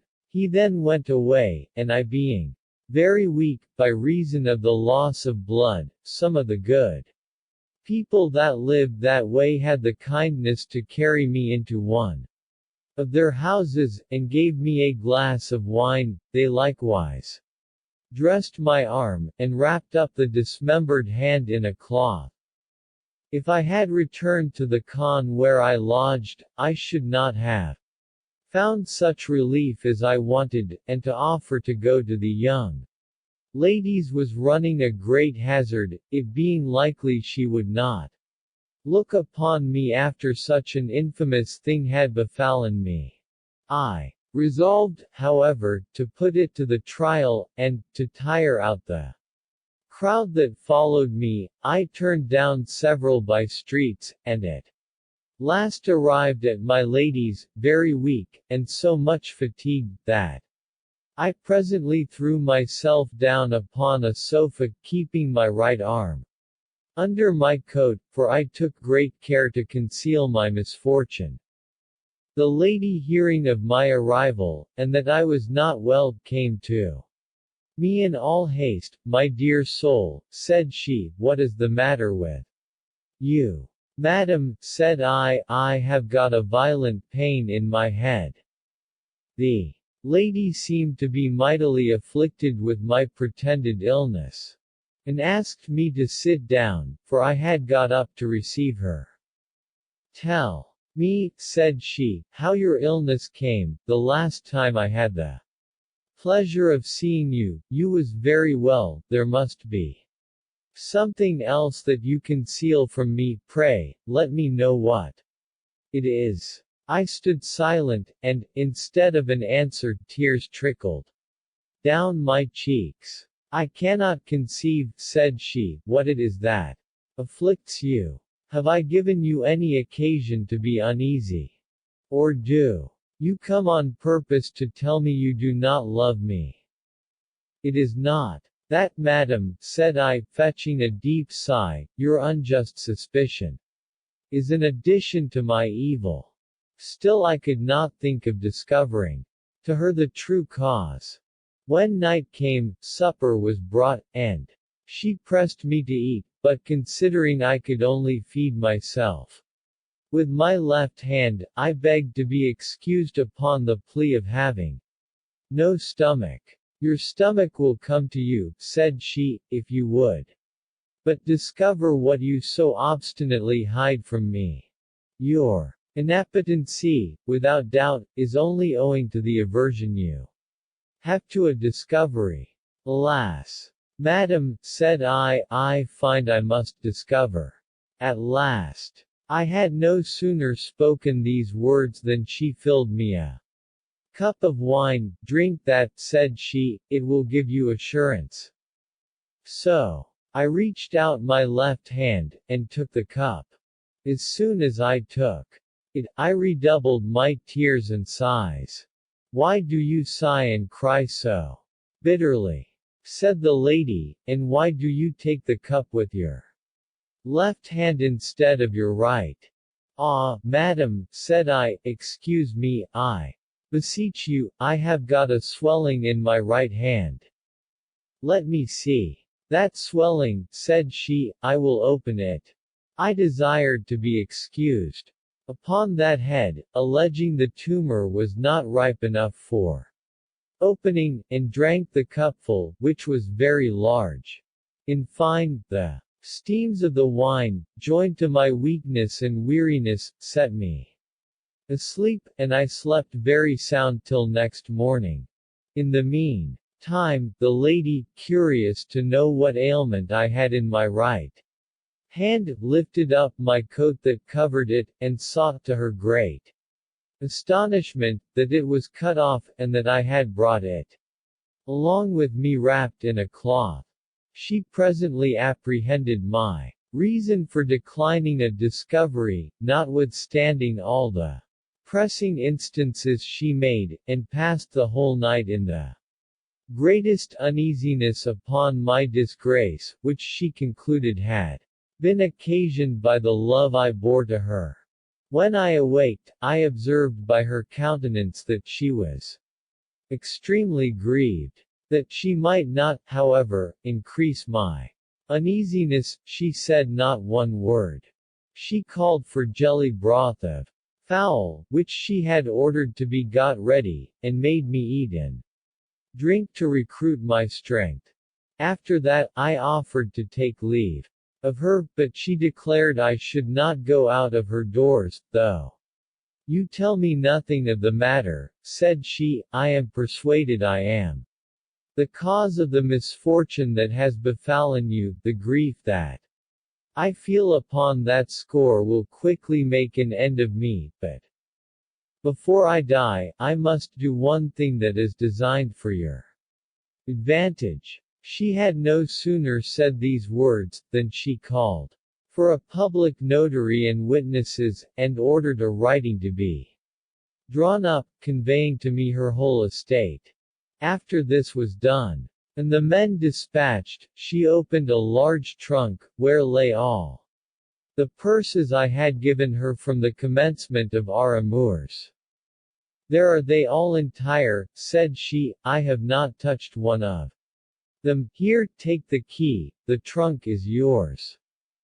After I had returned her thanks for her generosity and bounty, what I do for you, said she, is nothing at all. I shall not be satisfied unless I die, to show how much I love you. I conjured her, by all the powers of love, to drop such a fatal resolution, but all my remonstrances were ineffectual. She was so afflicted to see me have but one hand, that she sickened and died, after 5 or 6 weeks' illness. After mourning for her death as long as was decent, I took possession of her estate, a particular account of which she gave me before she died, and the corn you sold for me was part of it.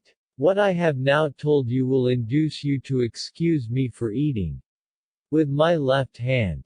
I am greatly obliged to you for the trouble you have given yourself on my account. I can never make sufficient acknowledgment of your fidelity. Since God has still given me a competent estate, notwithstanding I have spent a great deal, I beg you to accept of the sum now in your hand as a present from me.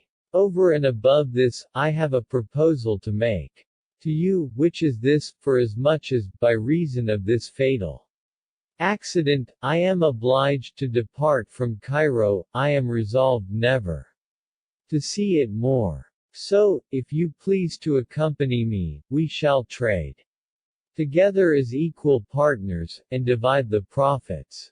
I thanked the young man, said the Christian merchant, for the present he made me, and as to the proposal of traveling with him, I willingly embraced it, assuring him that his interest should always be as dear to me as my own.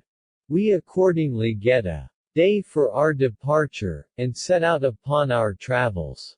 We passed through Syria and Mesopotamia, traveled all over Persia, and, after stopping at several cities, came at last, sir, to your metropolis. Some time after our arrival in this place, the young man having formed a design of returning to Persia, and settling there, we settled our accounts, and parted very good friends, so he went from hence, and I continue here at your Majesty's service. This, sir, is the story I had to tell you. Does not your Majesty find it yet more surprising than that of the crooked buffoon? The Sultan of Kashgar fell into a passion against the Christian Merchant, you are very bold, said he, to tell me a story so little worth my hearing, and then to compare it with that of my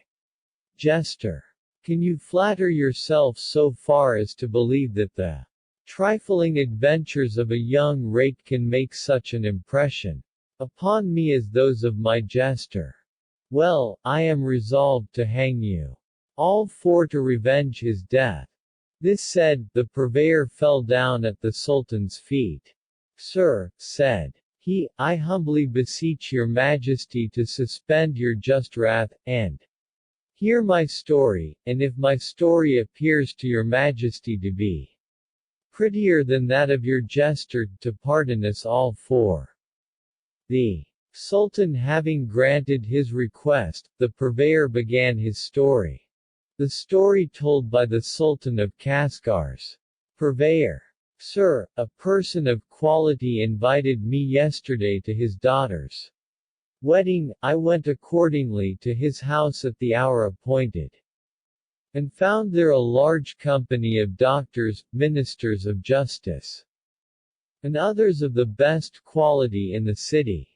After the ceremony was over, we had a splendid treat, and, among other things set upon the table, there was a course with garlic sauce, which was very delicious and palatable to everybody, but we observed that one of the guests did not touch it though it stood just before him, and thereupon we invited him to do as we did. He conjured us, however, not to press him upon that head. I will take care, said he, not to touch anything that has garlic in it. I remember well what the tasting of such a thing cost me once before. We entreated him to tell us what was the occasion of his aversion to garlic, but before he had time to make answer, is it thus, said the master of the house, that you honor my table? This ragout is excellent, therefore do not you pretend to be excused from eating of it. You must do me that favor as well as the rest. Sir, said the gentleman, who was a Baghdad merchant, I hope you do not think that I refuse to eat of it out of mistaken nicety. If you will have me eat of it, I will do so, but upon this condition, that after eating of it, I may wash my hands, by your leave, 40 times with alkali. Footnote, this in English is called salt. Wort, asterisk, 40 times more with the ashes of the same plant, and 40 times again with soap. I hope you will not take it ill that I stipulate so, as it is in pursuance of an oath I have made, never to taste garlic without observing this rule. The master of the house would not dispense with the merchant from eating of the ragout with garlic, and therefore ordered his servant to get ready a basin of water together with alkali, the ashes of the same plant, and soap, that the merchant might wash as often as he pleased. When everything was got ready, now, said he to the merchant, I hope you will do as we. The merchant, displeased with the violence that was offered him, reached out his hand to take a bit, which he put to his mouth trembling, and ate with a reluctance that surprised us all. But the greatest surprise was that he had only 4 fingers and no thumb, which none of us observed before, though he had eaten of other dishes. You have lost your thumb, said the master of the house. How came that about? It must have been occasioned by some extraordinary accident, a relation of which will be an agreeable entertainment to the company. Sir, replied the merchant, I have not a thumb on either the right or left hand. He then showed us his left hand, as well as his right. But this is not all, continued he, I have not a great toe on either of my feet. I hope you will take my word for it. I was maimed in this manner by an unheard of accident, which I am willing to relate to you, if you have the patience to hear me. The relation will equally astonish, and affect you with pity, but suffer me to wash my hands first. Upon this he rose from the table, and, after washing his hands 120 times, took his place again, and thus proceeded. You must know, gentlemen, that, in the reign of the Caliph Harun al-Rashid, my father lived at Baghdad, the place of my nativity, and was reputed one of the richest merchants in the city, but being a man too much addicted to pleasure, one that loved an irregular life, and neglected his private affairs, instead of leaving me a plentiful fortune at his death, he left me in such a condition, that all my economy was scarcely sufficient to clear his debts. With much ado, however, I paid them all, and, through industry and care, my little fortune began to assume a smiling countenance. One morning as I opened my shop, a lady mounted upon a mule, attended by an eunuch and 2 women slaves, stopped near my shop door, and, with the assistance of the eunuch, alighted. Madam, said the eunuch, I said you would be too soon, you see. There is nobody yet in the Bezestein. If you had taken my advice, you might have saved yourself the trouble of waiting here. The lady looked around her, and finding there was no shop open but mine, addressed herself to me, asking leave to sit in my shop till the rest of the merchants came. Of course I could do no less than return a civil answer, and invite the lady into my shop. She sat down in my shop, and, observing there was nobody in the whole Bezestein save the eunuch and me, uncovered her face to take the air, and I must say I never saw anything so pretty in my lifetime. I had no sooner a sight of her face than I loved her. Of course I fixed my eyes upon her, and perceived that she was not displeased, for she gave me a full opportunity to look upon her, and did not cover her face till she was afraid of being taken notice of. Having let down her veil, she told me that she wanted several sorts of the richest and finest stuffs, and asked me if I had them. Alas, madam, said I am but a young man, just beginning the world, and have not stock enough for such great concerns, and it is a mortification to me that I have nothing to show you such as you want, but to save you the trouble of going from shop to shop. As soon as the merchants come, I will go, if you please, and fetch from them what you want, with the lowest prices, and so you may do your business without going any further. She complied with my proposal, and entered into discourse, which continued so much the longer, that I still made her believe that the merchants who could furnish what she wanted were not yet come. I was charmed no less with her wit than I had been before with the beauty of her face, but there was a necessity for denying myself the pleasure of her conversation. I ran out to seek for the stuffs she wanted, and after she had pitched upon what she liked, we struck the price at 5,000 drams of coined silver, so I wrapped up the stuffs in a small bundle, and gave it to the eunuch, who put it under his arm, after which, she rose and took leave. I still continued to look after her, till she had got to the Bezestein gate, and mounted her mule again.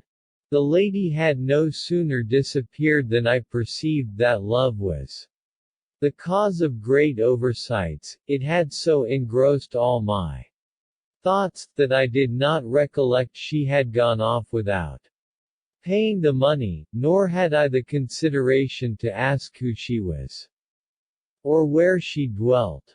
However, I considered that I was accountable for a large sum to the merchants, who, perhaps, would not have the patience to stay for their money, so I went to them, and made the best excuse I could, pretending that I knew the lady, but came home equally affected with love, and with the burden of such a heavy debt. I had desired my creditors to stay 8 days for their money. And, when the 8 days were past, they did not fail to dun me. Then I entreated them to give me 8 days more, which they agreed to, and the very next day I saw the lady come to the Byzantine, mounted on her mule, with the same attendants as before, and exactly at the same hour of the day. She came straight to my shop. "I have made you stay some time," said she. "But here is your money at last, carry it to a banker, and see that it is all good." The eunuch, who brought me the money, went along with me to the banker's, and we found it very right. I came back again, and had the happiness of conversing with the lady till all the shops in the Byzantine were open. Though we talked of ordinary things, she gave them such a turn, that they appeared new and uncommon, and convinced me that I was not mistaken in admiring her wit. As soon as the merchants were come, and had opened their shops, I carried to the respective people the money due for their stuffs, and was readily entrusted with more which the lady had desired to see. In short, the lady took stuffs to the value of 100 pieces of gold, and again carried them away without paying for them, nay, without saying one word, or informing me where she was. I was astonished when I considered that at this rate she left me without any security of not being troubled, if she never came back again. She has paid me, thinks I to myself, a good round sum, but she leaves me in the lurch for another that runs much deeper.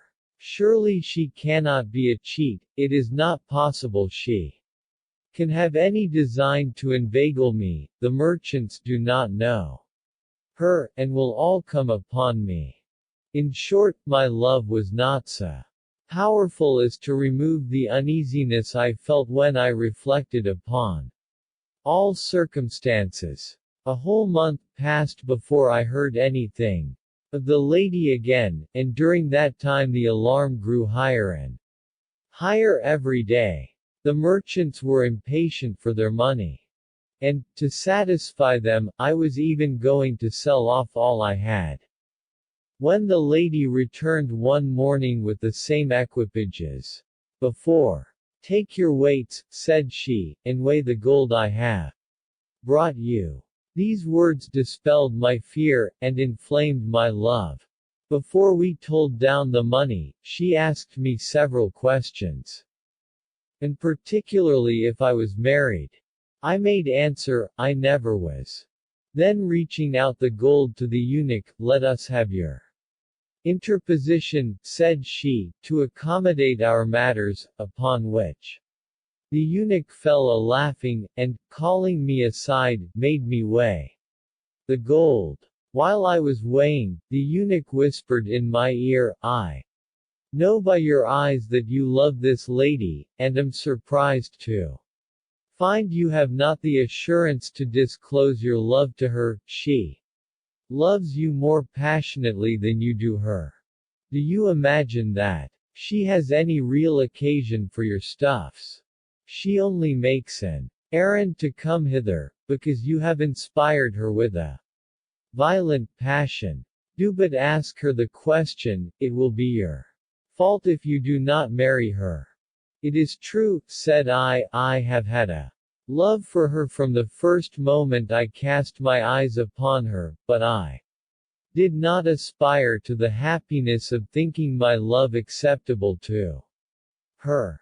I am entirely hers, and shall not fail to retain a grateful sense of your good offices in that matter. In fine, I made an end of weighing the gold, and while I was putting it into the bag, the eunuch turned to the lady, and told her I was satisfied, that being the word they had both agreed upon between themselves. Presently after that the lady rose and took leave, telling me she would send the eunuch to me, and that I should do what he directed me to do in her name. I carried every one of the merchants their money, and waited some days with impatience for the eunuch. At last he came. I entertained him very kindly, and asked him how his mistress did. You are, said he, the happiest lover in the world. She is quite sick of love for you, she covets extremely to see you, and were she mistress of her own conduct, would not fail to come to you, and willingly pass every moment of her life in your company. Her noble mien and graceful carriage, said I, evinced that she was a lady beyond the common level. The judgment you have formed upon that head, said the eunuch, is very just. She is the favorite of Zobeide, the caliph's lady, who has brought her up from her infancy, and entrusts her with all her affairs. Having a mind to marry, she has declared to Zobeide that she has cast her eyes upon you, and desired her consent. Zobeide told her she agreed to it, only she had a mind to see you first, in order to judge whether she had made a good choice. If she had, Zobeide meant to defray the charges of the wedding.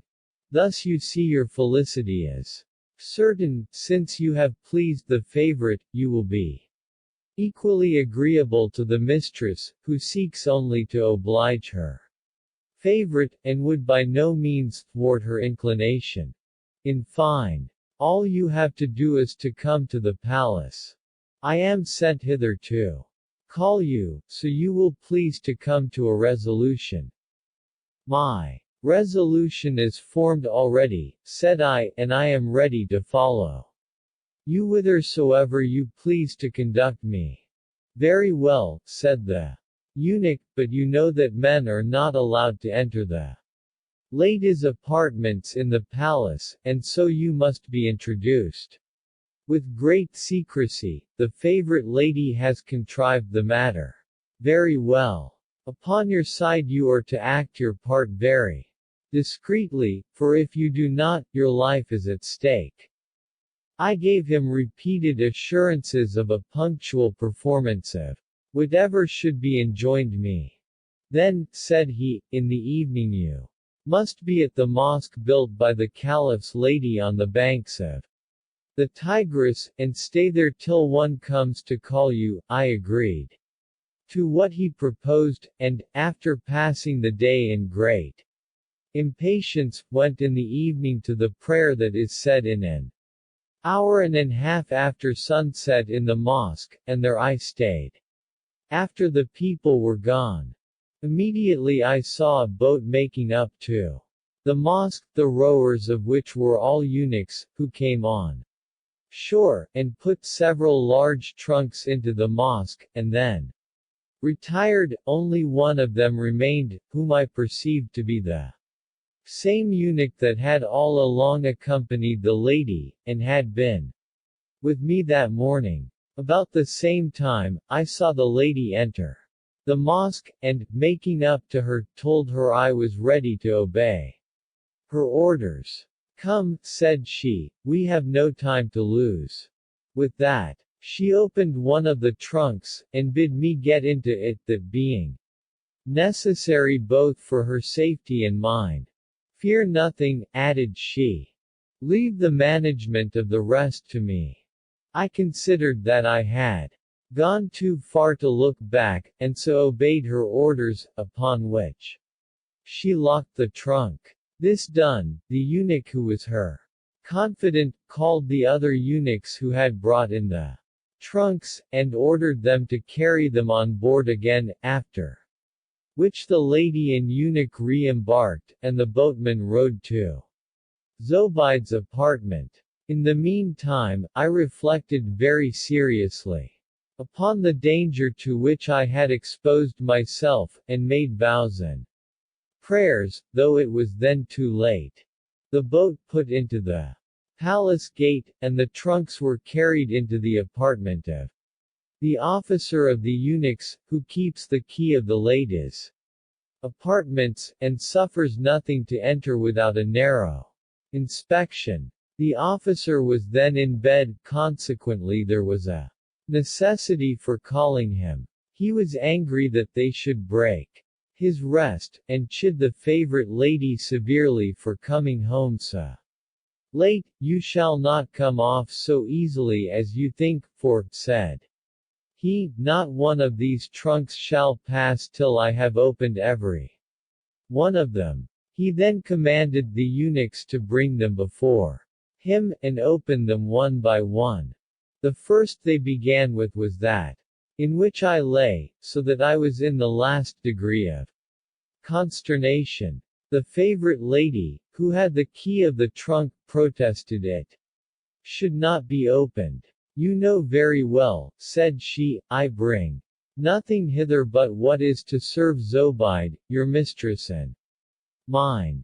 This trunk, continued she, is filled with rich goods I had from some merchants lately arrived, besides a number of bottles of Zemzem water. Footnote, there is a fountain at Mecca, which, according to the Mohammedans, is a spring that God showed to Hagar after Abraham was obliged to put her away.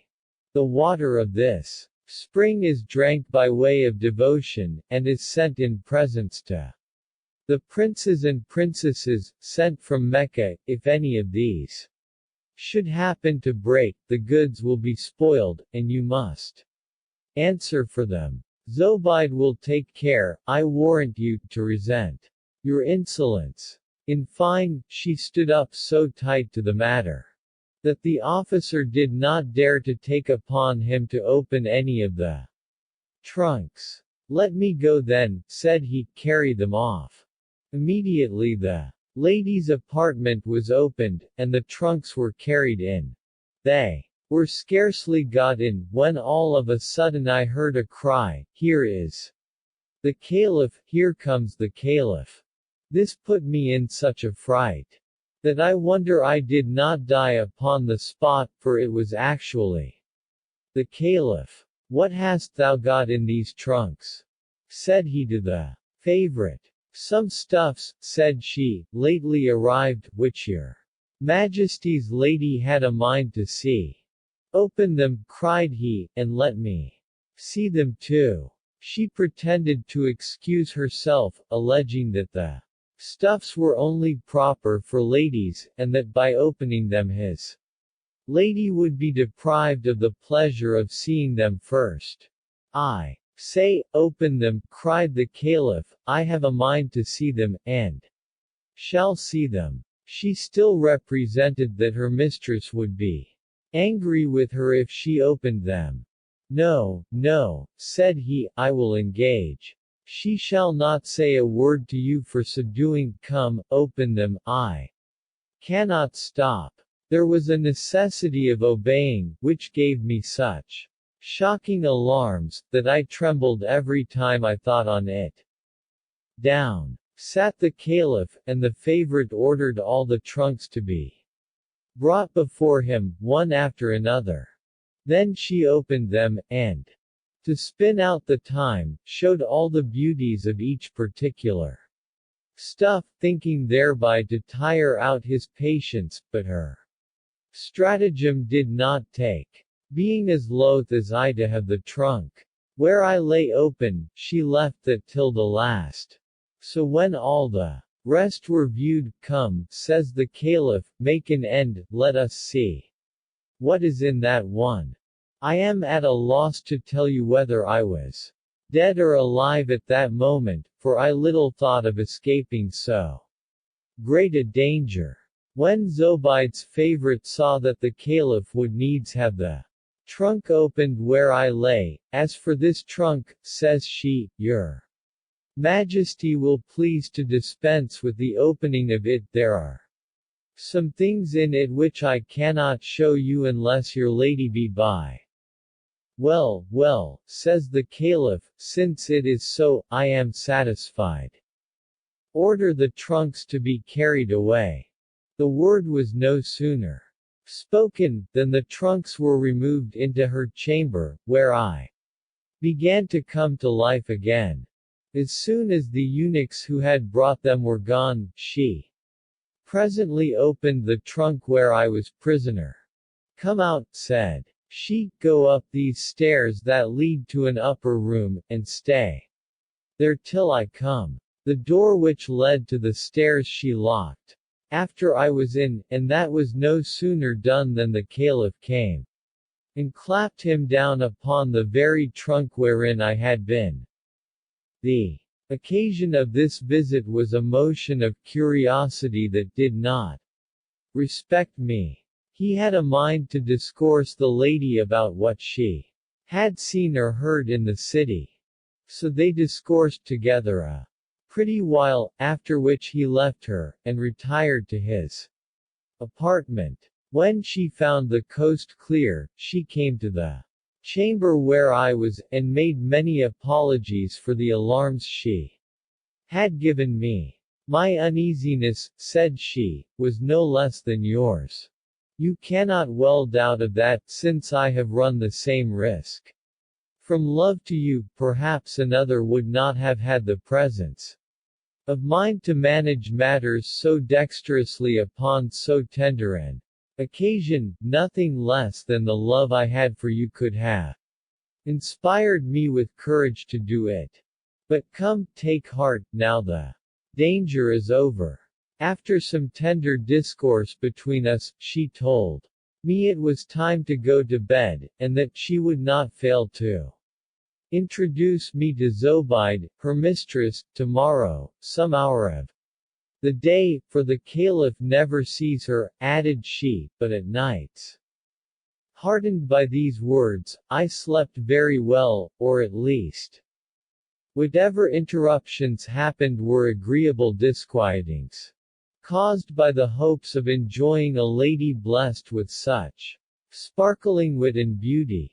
The next day, before I was introduced to Zobeide, her favorite instructed me how to behave, naming nearly the same questions as she put to me, and dictating the answers I was to give. This done, she carried me into a very magnificent and richly furnished hall. I had no sooner entered, than 20 female slaves, in uniform habits, came out of Zobeide's apartment, and placed themselves very modestly before the throne in 2 equal rows. They were followed by 20 other ladies who looked younger, and were clothed after the same manner, though their habits appeared somewhat gayer. In the middle of these appeared Zobeide, with a majestic air, and so loaded with jewels, that she could scarcely walk.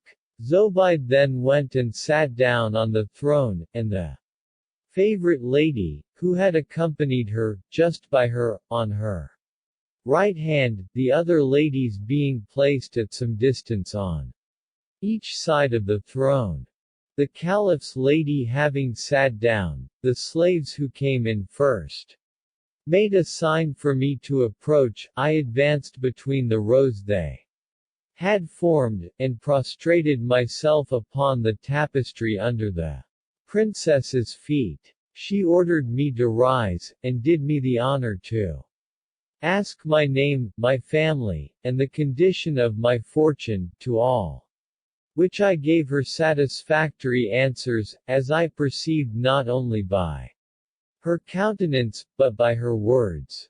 I am very glad, said she, that my daughter, so she used to call the favorite lady, looking upon her as such, after the care she had taken of her education, has made a choice that pleases me. I approve of it, and give consent to your marriage. I shall give orders myself for what is to be done in solemnizing it, but I wish her to stay 10 days with me before the solemnity, and in that time I will speak to the Caliph, and obtain his consent. Meanwhile do you stay here, you shall be taken care of.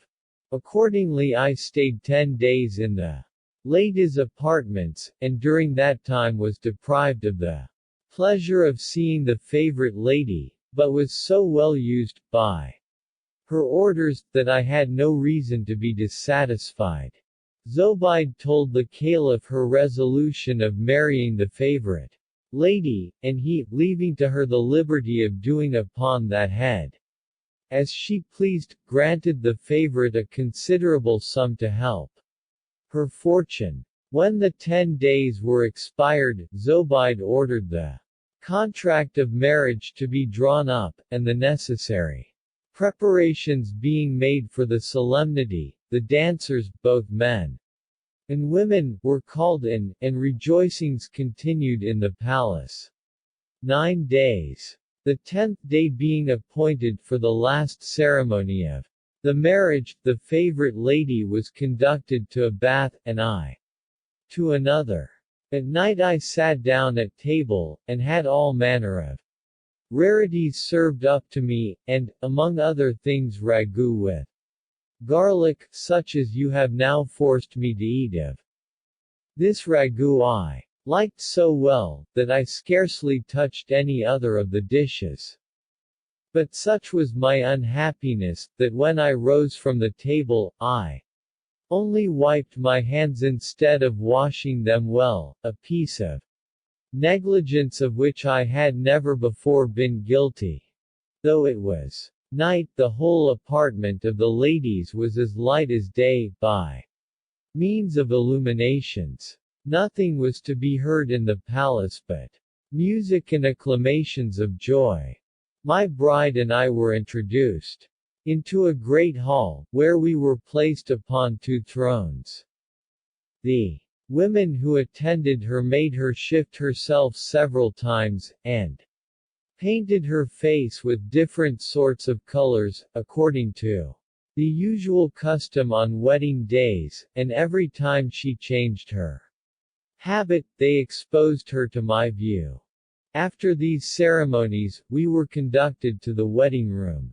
And, as soon as the company retired, I approached to embrace my mistress, but, instead of answering me with transports, she shoved me off, and cried out most fearfully, upon which all the ladies of the apartment came running into the chamber to know what she cried for, and, for my own part, I was so thunderstruck that I stood, without the power of so much as asking what she meant by it. Dear sister, said they to her, what is the matter? Let us know it, that we may try to relieve you. Take, said she, out of my sight that vile fellow. Why, madam, said I, wherein have I deserved your displeasure? You are a villain, said she. Furiously, what, to eat garlic, and not wash your hands? Do you think that I would suffer such a filthy fellow to touch me? Down with him upon the ground, continued she, addressing herself to the ladies, and pray let me have a good bull's pizzle. In short, I was thrown down upon the ground, and while some held my hands, and others my feet, my wife, who was presently furnished with a weapon, laid on me most unmercifully, till I could scarcely breathe. Then she said to the ladies, take him, send him to the justiciary judge, and let the hand be cut off with which he fed upon the garlic ragout. God bless my soul! Cried I, must I be beat, bruised, unmercifully mauled, and, to complete my affliction, have my hand cut off, for eating of a ragout with garlic, and forgetting to wash my hands? What proportion is there between the punishment and the crime? Plague on the ragout, plague on the cook that dressed it, and may he be equally unhappy that served it up. All the ladies that were by took pity on me, when they heard the cutting off of my hand spoken of. Dear madam, dear sister, said they to the favorite lady, you carry your resentment too far. We own he is a man quite ignorant of the world, that he does not observe your quality, and the regards that are due to you, but we beseech you to overlook and pardon the fault he has committed. I have not received suitable satisfaction, said she, I will teach him to know the world, make him bear the sensible marks of his impertinence, and be cautious hereafter how he tastes a garlic ragout without washing his hands. However, they still continued their solicitations, and fell down at her feet, and kissing her fair hand, good madam, said they, in the name of God, moderate your wrath, and grant the favor we request. She answered never a word, but got up, and, after throwing out 1,000 hard words against me, walked out of the chamber, with the ladies, leaving me in inconceivable affliction. I continued here 10 days, without seeing any body but an old woman slave who brought me victuals. I asked the old woman what was become of the favorite lady. She is sick, said the old woman, of the poison smell you infected her with. Why did you not take care to wash your hands after eating of that cursed ragout? Is it possible, thought I to myself, that these ladies can be so nice and vindictive for so small a fault? In the meantime, I loved my wife, notwithstanding all her cruelty. One day the old woman told me that my spouse was recovered and gone to bathe, and would come to see me the next day, so, said she, I would have you to call up your patients, and endeavor to accommodate yourself to her humor. Besides, she is a woman of good sense and discretion, and entirely beloved by all the ladies about Zobeide's court.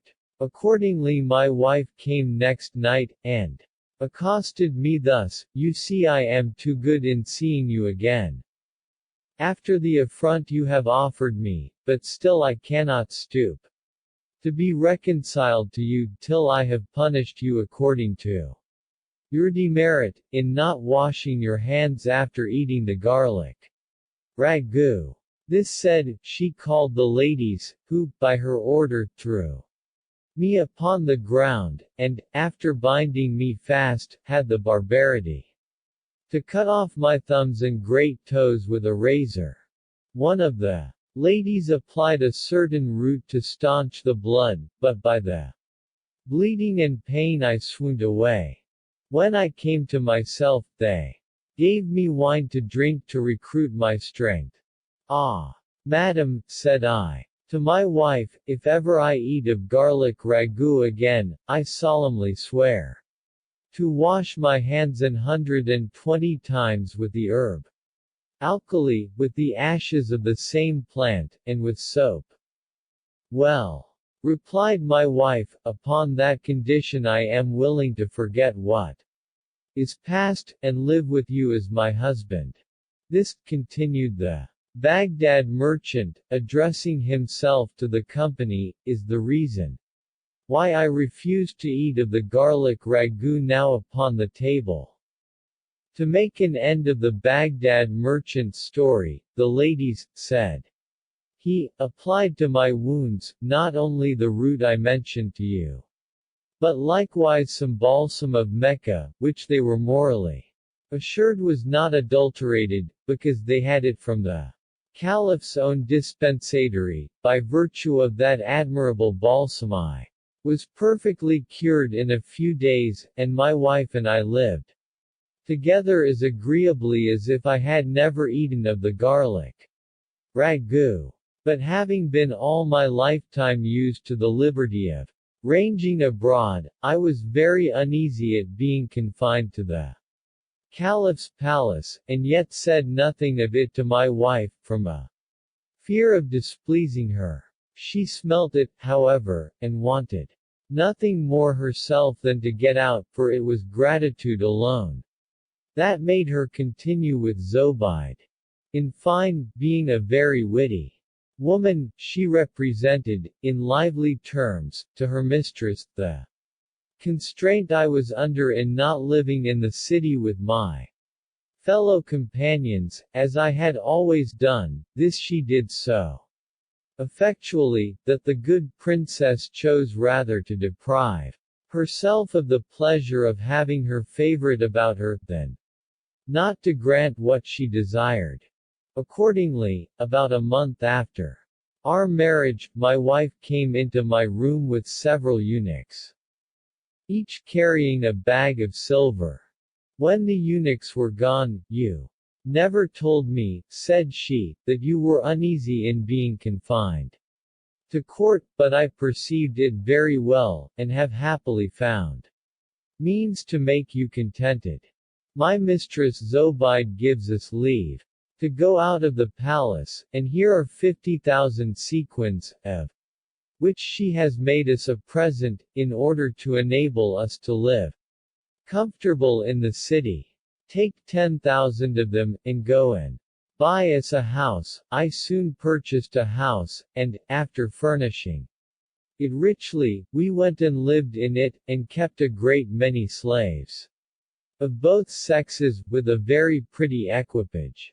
In short, we began to live in a very agreeable manner, which did not last long, for at a year's end my wife fell sick and died. I might have married again, and lived honorably at Baghdad, but ambition to see the world put me upon other thoughts. I sold my house, and, after buying up several sorts of goods, went with a caravan to Persia. From Persia I traveled to Samarkand, and from thence hither. This, said the purveyor to the Sultan of Kashgar, is the story that the Baghdad merchant told in a company where I was yesterday. This story, said the Sultan, has something extraordinary in it. But it does not come near that of my little hunchback. Then the Jewish physician prostrated himself before the Sultan's throne, and rising again, addressed himself to that prince in the following manner: "Sir, if you will be so good as to hear me, I flatter myself you will be pleased with a story I have to tell you." "Well spoken," said the Sultan, "but if it is not more surprising than that of little hunchback, do not you expect to live?" The physician, finding the Sultan of Kashgar disposed to hear him, gave the following relation. The story told by the Jewish physician. "Sir, when I was a student of physic, and just beginning the practice of that noble profession with some reputation, a man-slave called me to see a patient in the city governor's family. I went accordingly, and was carried into a room, where I found a very handsome young man mightily cast down with his condition. I saluted him, and sat down by him, but he made no return to my compliments, except by a sign with his eyes that he heard me and thanked me. 'Pray, sir,' said I, 'give me your hand, that I may feel your pulse.' But, instead of stretching out his right, he gave me his left hand, at which I was extremely surprised. 'This,' said I to myself, 'is a gross piece of ignorance. Not to know that people present their right hand, and not their left, to a physician.' However, I felt his pulse, wrote him a receipt, and took leave. I continued my visits for 9 days, and every time I felt his pulse he still gave me the left hand. On the 10th day he seemed to be pretty well, and so I prescribed nothing for him but bathing. The governor of Damascus, who was by did, in testimony of his being well satisfied with my service, invest me with a very rich robe, saying, he made me a physician of the city, hospital, and physician in ordinary to his house, where I might freely eat at his table when I pleased.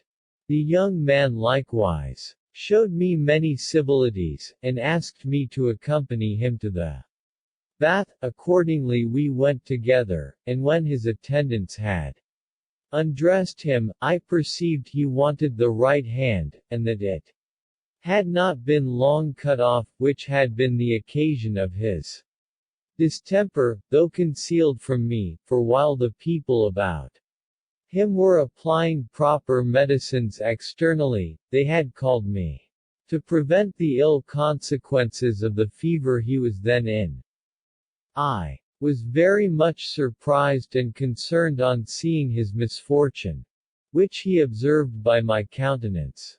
Doctor, cried he, do not be astonished to see that my hand is cut off. Some day or other I will tell you the occasion of it, and in that relation you will be entertained with very surprising adventures. After bathing, we sat down and ate, and after we had some other discourse together, he asked me if it would be any prejudice to his health, if he went to take a walk out of town in the governor's garden. I made answer, it would be so far from that it would benefit his health. Since it is so, said he, if you would let me have your company, I will tell you the history of my adventures. I replied, I was at his command for all that day. Upon which he presently called his servants, to bring something for a collation, and so we went to the governor's garden. There we took 2 or 3 turns, and then sat down upon a carpet that his servants had spread under a tree, which gave a very pleasant shade. After we were set, the young man gave his history in the following terms: I was born, said he, at Mosul, and come of one of the most considerable families in the city.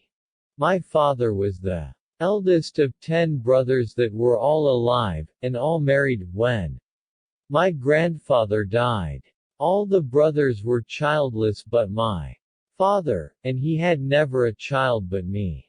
He took particular care of my education, and made me learn everything that was proper for a child of my quality.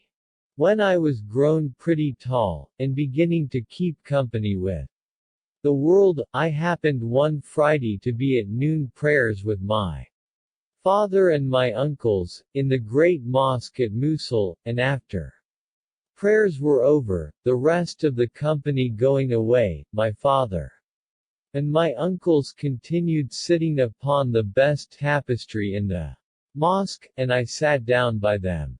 They discoursed of several things, but they fell insensibly, I do not know how, upon the subject of voyages. They extolled the beauties and peculiar rarities of some kingdoms, and of their principal cities. But one of my uncles said, that, according to the uniform report of an infinite number of voyagers, there was not in the world a pleasanter country than Egypt, nor river than the Nile, and the account he gave of them infused into me such a charming idea of them, that, from that very moment, I had a desire to travel. Whatever my other uncles said, by way of preference to Baghdad and the Tigris, in calling Baghdad the true residence of the Mussulman religion, and the metropolis of all the cities in the earth, all this made no impression upon me. My father joined in his opinion with those who had spoken on the behalf of Egypt, which gave me a great deal of joy. Say what you will, said he that has not seen Egypt, has not seen the greatest rarity in the world. All the land there is golden, I mean, it is so fertile that it enriches its inhabitants. All the women of that country are charming, either in their beauty or in their agreeable carriage. If you speak of the Nile, pray where is there a more admirable river? What water was ever lighter or more delicious? The very slime it carries along in its overflowing fattens 1,000 times more than other countries that are cultivated with great labor. Do but mind what a poet said of the Egyptians when Lie was obliged to depart Egypt, your Nile loads you with good offices every day, it is for you only that it travels so far. Alas! In removing from you, my tears are going to run as abundantly as its water, you are to continue in the enjoyment of its sweetness, while I am condemned to rob myself of it against my will. If you look, added he, towards the island that is formed by the two great branches of the Nile, what variety of verdure have you there? What enamel of all sorts of flowers! What a prodigious number of cities, villages, canals, and 1,000 other agreeable objects! If you cast your eyes on the other side, steering up towards Ethiopia, how many other objects of admiration! I cannot compare the verdure of so many plains, watered with the different canals of the island, better than two sparkling emeralds set in silver. Is not Grand Cairo the largest, the most populous, and the richest city in the universe?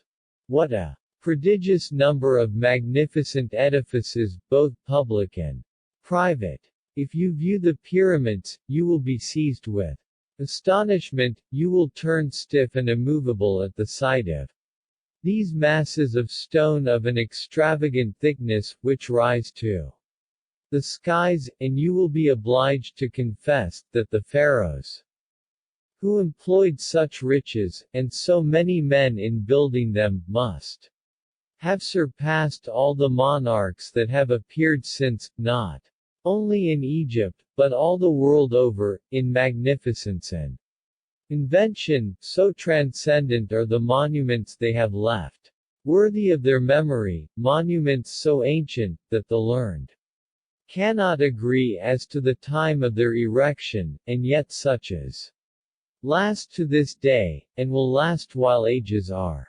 I silently pass over the maritime cities in the kingdom of Egypt, such as Damietta, Rosetta, Alexandria, and see, where the Lord knows how many nations come for 1,000 sorts of grain, seeds, cloth, and an infinite number of other things, calculated for the conveniency and the delight of men. What I speak of I have some occasion to know. I spent some years of my youth there, which, as long as I live, I shall always reckon the most agreeable part of my life. My uncles had no answer to give my father, and agreed to all he had said of the Nile, of Cairo, and of the whole kingdom of Egypt. As for my own part, I was so taken with it that I had never a wink of sleep that night. Soon after, my uncles declared themselves how much they were touched with my father's discourse. They made a proposal to him that they should travel all together into Egypt. He accepted of the proposal, and, being rich merchants, they resolved to carry with them such goods as would go off there. I came to know that they were making preparations for their departure, and thereupon went to my father, and begged of him, with tears in my eyes, that he would suffer me to go along with him, and allow me some stock of goods to trade with by myself. You are too young yet, said my father, to travel into Egypt, the fatigue is too great for you, and, besides, I am sure you will come off a loser in your traffic. However, these words did not cure me of the eager desire I had to travel. I made use of my uncle's interest with my father, who at last granted me leave to go as far as Damascus, where they would drop me, till they went through their travels into Egypt. The city of Damascus, said my father, may likewise glory in its beauties, and it is very well if my son get leave to go so far. Though my curiosity to see Egypt was very pressing, I considered he was my father. Submitted to his will, and set out from Mosul with him and my uncles. We traveled through Mesopotamia, past the Euphrates, and arrived at Halep, where we stayed some days. From thence we went to Damascus, the first sight of which was a very agreeable surprise to me. We lodged in one khan, and I had the view of a city that was large, populous, full of fine people, and very well fortified. We employed some days in walking up and down the delicious gardens that surrounded it, and we all agreed that Damascus was justly said to be seated in a paradise. At last my uncles thought of pursuing their journey, but took care, before they went, to sell my goods, which they did so advantageously for me, that I got 500%. This sale fetched me so considerable a sum, that I was transported to see myself possessor of it. My father and my uncles left me in Damascus, and pursued their journey. After their departure, I used mighty caution not to lay out my money idly, but, at the same time, I took a stately house, all of marble, adorned with pictures of gold, and of pure branched work, and excellent water works. I furnished it not so richly, indeed, as the magnificence of the place deserved, but at least handsomely enough for a young man of my condition. It had formerly belonged to one of the principal lords of the city, whose name was Modown Adalrahim, but then was the property of a rich jewel merchant, to whom I paid for it only 2 sheriffs. Footnote: a sheriff is the same with a sequin. This word is in the ancient authors, a month. I had a good large number of domestics, and lived honorably. Sometimes I gave entertainments to such people as I was acquainted with, and sometimes I went and was treated by them. Thus did I spend my time at Damascus, waiting for my father's return. No passion disturbed my repose, and my only employment was conversing with people of credit. One day as I sat taking the cool air at my gate, a very fine lady came to me, and asked if I did not sell stuffs, but had no sooner spoken the words than she went into my house. When I saw that the lady had gone into the house, I rose, and having shut the gate, carried her into a hall, and prayed her to sit down. Madam, said I have had stuffs that were fit to be shown to you, but I have them not now, for which I am very sorry. She took off the veil that covered her face, and made a beauty sparkle in my eyes, which affected me with such emotions as I never felt before. I have no occasion for stuffs, said she, I only come to see you, and pass the evening with you, if you are pleased with it. All I ask of you is a light collation. Transported with such happy luck, I ordered the folks to bring us several sorts of fruits, and some bottles of wine. They served us nimbly, and we ate and drank, and made merry, till midnight. In short, I had not passed a night so agreeably all the while I had been there. Next morning I would have put 10 sheriffs in the lady's hands, but she refused them. I am not come to see you, said she, from a design of interest. You affront me. I am so far from receiving money, that I desire you to take money of me, or else I will see you no more. In speaking this, she put her hand into her purse, took out 10 sheriffs, and forced me to take them, saying, "You may expect me 3 days hence after sunset." Then she took leave of me, and I felt that when she went, she carried my heart along with her. She did not fail to return at the appointed hour 3 days after, and I did not fail to receive her with all the joy of a person that waited impatiently for her arrival. The evening and night we spent as before, and next day at parting, she promised to return the 3rd day after. She did not go, however, without forcing me to take 10 sheriffs more. She returned a 3rd time, and, at that interview, when we were both warm with wine, she spoke thus, "My dear heart, what do you think of me? Am I not handsome and agreeable?" "Madam," said I, "all the marks of love with which I entertain you ought to persuade you that I love you. I am charmed with seeing you, and more so in enjoying you. You are my queen, my sultaness, in you lies all the felicity of my life." "Ah, sir," replied she, "I am sure you would speak otherwise, if you saw a certain lady of my acquaintance that is younger and handsomer. She is a lady of such a pleasant, jocund temper as would make the most melancholy person merry. I must bring her hither. I spoke of you to her, and, from the account I have given of you, she dies of desire to see you." She entreated me to gain her that pleasure, but I did not dare to humor her without speaking to you beforehand.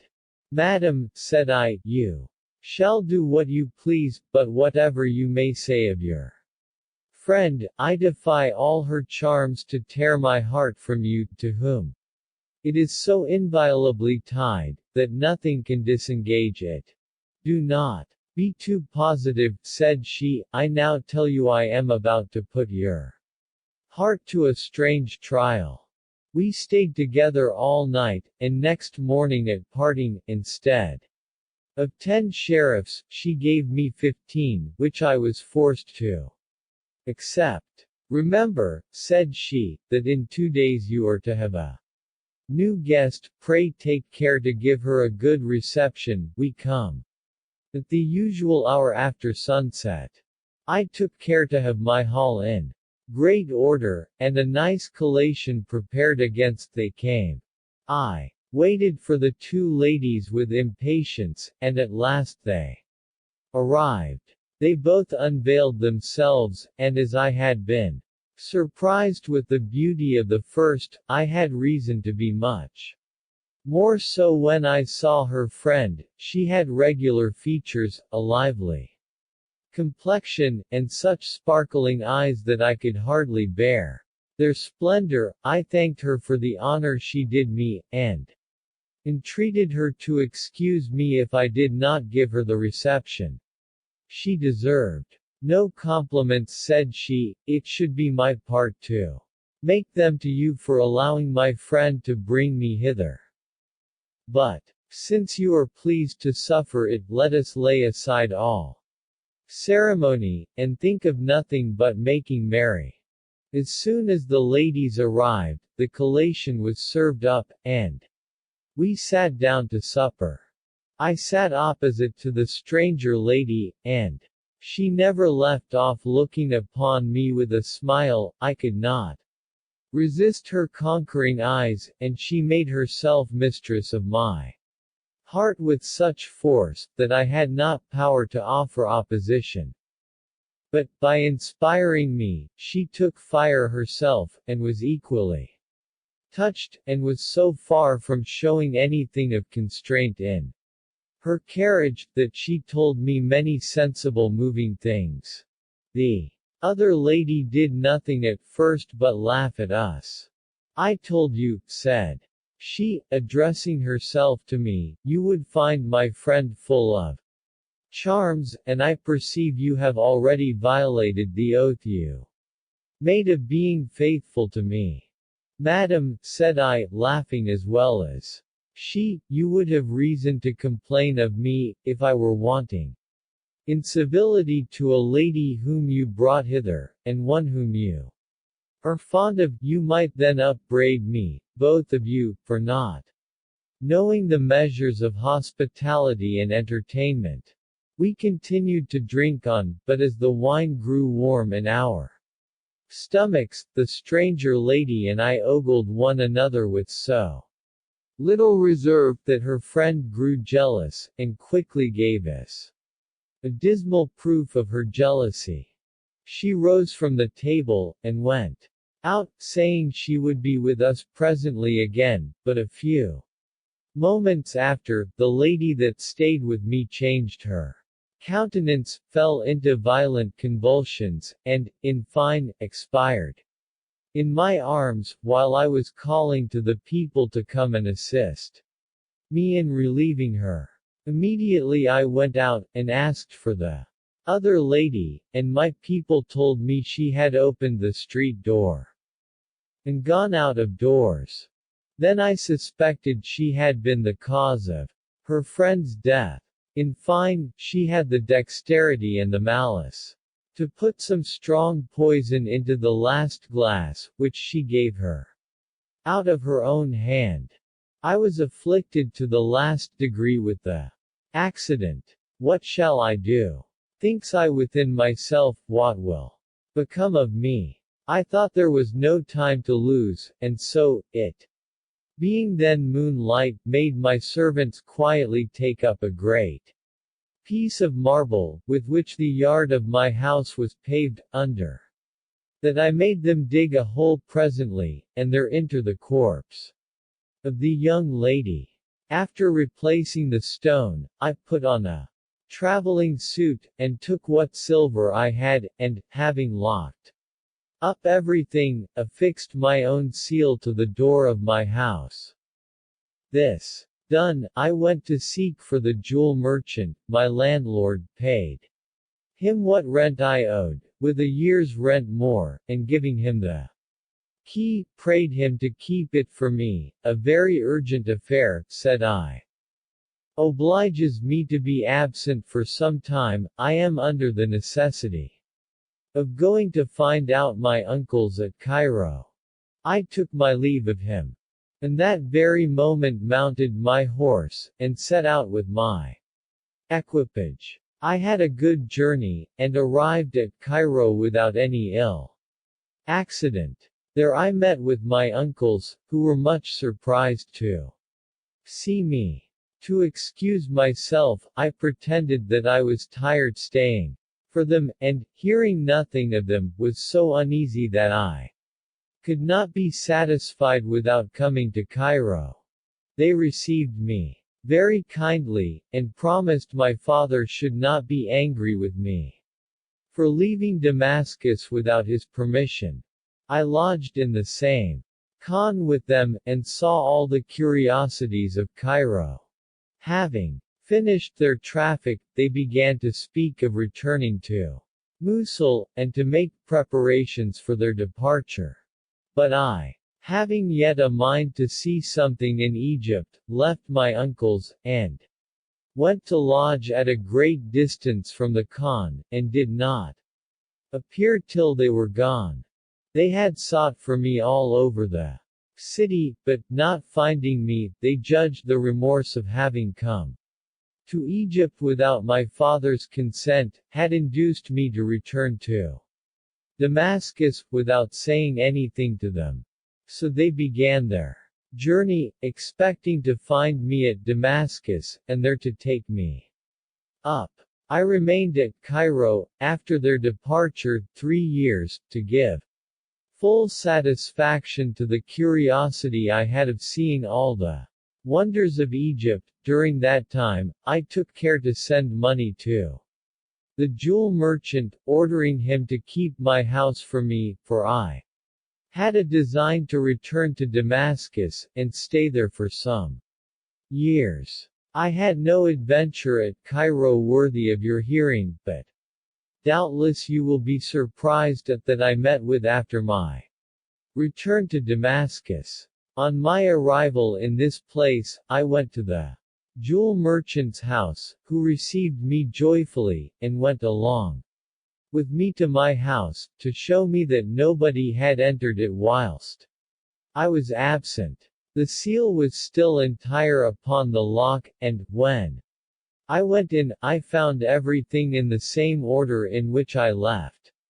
it. In sweeping and cleaning out my hall, where I had used to eat, one of my servants found a gold chain necklace, with 10 very large and very perfect pearls placed upon it at certain distances. He brought it to me, and I knew it to be the same I had seen upon the lady's neck that was poisoned, and concluded it had broken off, and fallen without my perceiving it. I could not look upon it without shedding tears, when I called to mind the lovely creature I had seen die in so fatal a manner, so I wrapped it up, and put it in my bosom. I passed some days to work off the fatigues of my voyage, after which I began to visit my former acquaintances. I abandoned myself to all manner of pleasure, insensibly squandered away all my money, and in this condition, instead of selling my movables, resolved to part with my necklace, but had so little skill in pearls, that I took my measures very ill. I went to the Bezestein, where I called a crier aside, and, showing him the necklace, told him I had a mind to sell it, and desired him to show it to the principal jewelers. The crier was surprised to see such an ornament. What a pretty thing it is! Tried he, staring upon it with admiration. Never did our merchants see anything so rich. I am sure I shall oblige them by showing it, and you need not doubt they will set a high price upon it from emulation. He carried me to a shop, which proved to be my landlord's. Tarry here, says the crier, I will return presently, and bring you an answer. While he was running about to show the necklace, I sat with the jeweler, who was glad to see me, and we discoursed on common subjects. The crier returned, and calling me aside, instead of telling me that the necklace was valued at 2,000 sheriffs, he assured me nobody would give me more than 50. The reason is, added he, the pearls are false, so see if you can part with it at that price. I took the crier to be an honest fellow, and wanting money, go, said I trust to what you say. And to those who know better than I, deliver it to them, and bring me the money immediately. The crier had been ordered to offer me 50 sheriffs by one of the richest jewelers in town, who had made that offer only to sound me, and try if I was acquainted with the value of the goods which I exposed to sale. He had no sooner received my answer than he carried the crier to the justiciary judge, and showing him the necklace, Sir, said he, here is a necklace that was stolen from me, and the thief, under the character of a merchant, has had the impudence to offer it to sale, and is this minute in the Bezestein. He is willing to take 50 sheriffs for a necklace that is worth 2,000, which is a plain argument that it is stolen. The judge sent immediately to seize me, and, on coming before him, he asked me if the necklace in his hand was not the one I had exposed to sale in the Bezestein. I told him it was. Is it true, said he, that you are willing to deliver it for 50 sheriffs? I answered in the affirmative.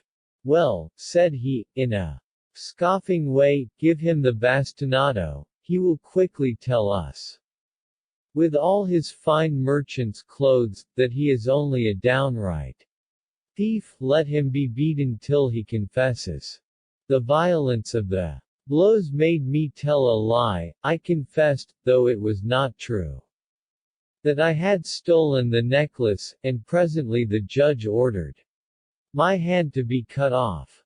This made a great noise in the Bezestein, and I was scarcely returned to my house, when my landlord came. My son, said he, you seem to be a young man well educated, and of good sense. How is it possible that you could be guilty of such an unworthy action? You gave me an account of your estate yourself, and I do not doubt the correctness of it. Why did you not ask money of me? And I would have lent it you.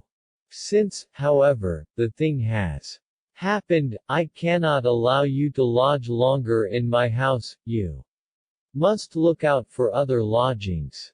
I was extremely troubled, and entreated the jeweler, with tears in my eyes, to let me stay 3 days longer in his house, which he granted. Alas! Said I to myself, this affront is insufferable. How shall I dare to return to Mosul? Nothing will persuade his father that I am innocent.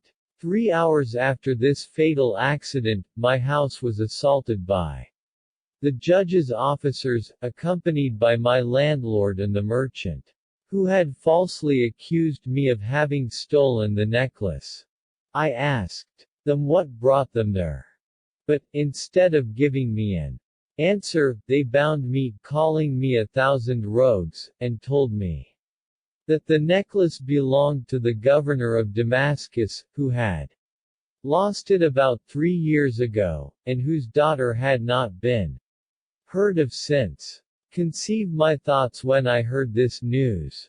However, I called all my resolution about me. I will tell things the governor the truth, and so it will lie at his door either to put me to death, or to pardon me.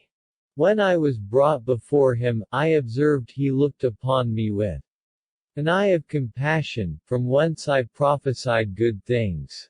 He ordered me to be untied, and addressing himself to the jeweler who accused me, and to my landlord, is this the man, said he, who sold the pearl necklace? They had no sooner answered yes, than he said, I am sure he did not steal the necklace, and I am much astonished at the injustice that has been done him. These words giving me courage, sir, said I do assure you that I am really innocent, and am likewise persuaded that the necklace never did belong to my accuser, whose horrible perfidiousness is the cause of my unjust treatment. It is true, I made a confession as if I had stolen it, but this was contrary to my conscience, through the force of torture, and for another reason that I am ready to tell you, if you will be so good as hear me. I know enough of it already, replied the governor, to do you one part of the justice that is due to you. Take from hence, continued he, the false accuser, and let him undergo the same punishment which he caused to be inflicted on this young man, whose innocence is known to me. The governor's orders were immediately put in execution, and the jeweler was punished according to his demerit. Then the governor, having ordered all the company to withdraw, said to me, my child, tell me without fear how this necklace fell into your hands. Conceal nothing of the matter from me. Then I told him plainly all that had passed, and declared I had chosen rather to pass for a thief, than to reveal that tragical adventure. Good God, said the governor, thy judgments are incomprehensible, and we ought to submit to them without murmuring. I receive, with an entire submission, the stroke thou hast been pleased to inflict upon me. Then directing his discourse to me, my child, said he, having now heard the cause of your disgrace, for which I am much Concerned, I will give you an account of the disgrace that befell me. Know, then, that I am the father of those two young ladies of whom you were just speaking. I know that the first lady, who had the impudence to come to your house, was my eldest daughter. I had given her in marriage to one of her cousins, my own brother's son, at Cairo. Her husband died, and she returned home corrupted with all manner of wickedness, which she had learned in Egypt. Before I took her home, her younger sister, who died in that deplorable manner in your arms, was a very prudent young woman, and had never given me any occasion to complain of her conduct. But, after that, the eldest sister grew very intimate with her, and insensibly made her as wicked as herself. The day after the death of the youngest, not finding her at table, I asked her eldest sister what was become of her. But she, instead of answering, fell a-crying bitterly, from which I formed a fatal presage. I pressed her to inform me of what I asked her. My father, said she, with sobs, I can tell you no more than that. My sister put on her best clothes yesterday, and her fine necklace, and went abroad, and has not been heard of since. I made search of my daughter all over the town, but could learn nothing of her unhappy fate. In the meantime, the eldest, who doubtless repented of her jealous fury, very much bewailed the death of her sister, and denied herself all manner of food, and so put an end to her deplorable days. Such, continued the governor, is the state of mankind, such are the unlucky accidents to which they are exposed. However, my child, added he, since we are both of us equally unfortunate, let us unite our sorrow, and not abandon one another. I give you in marriage a third daughter I have still left. She is younger than her sisters, and imitates their conduct in no manner of way. Besides, she is handsomer than they were, and I assure you is of a humor fitted to make you happy. You shall have no other house but mine, and, after my death, you and she shall be my heirs.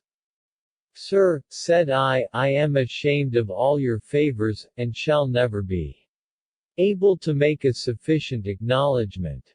That is enough, said he, interrupting me, let us not waste time in idle words.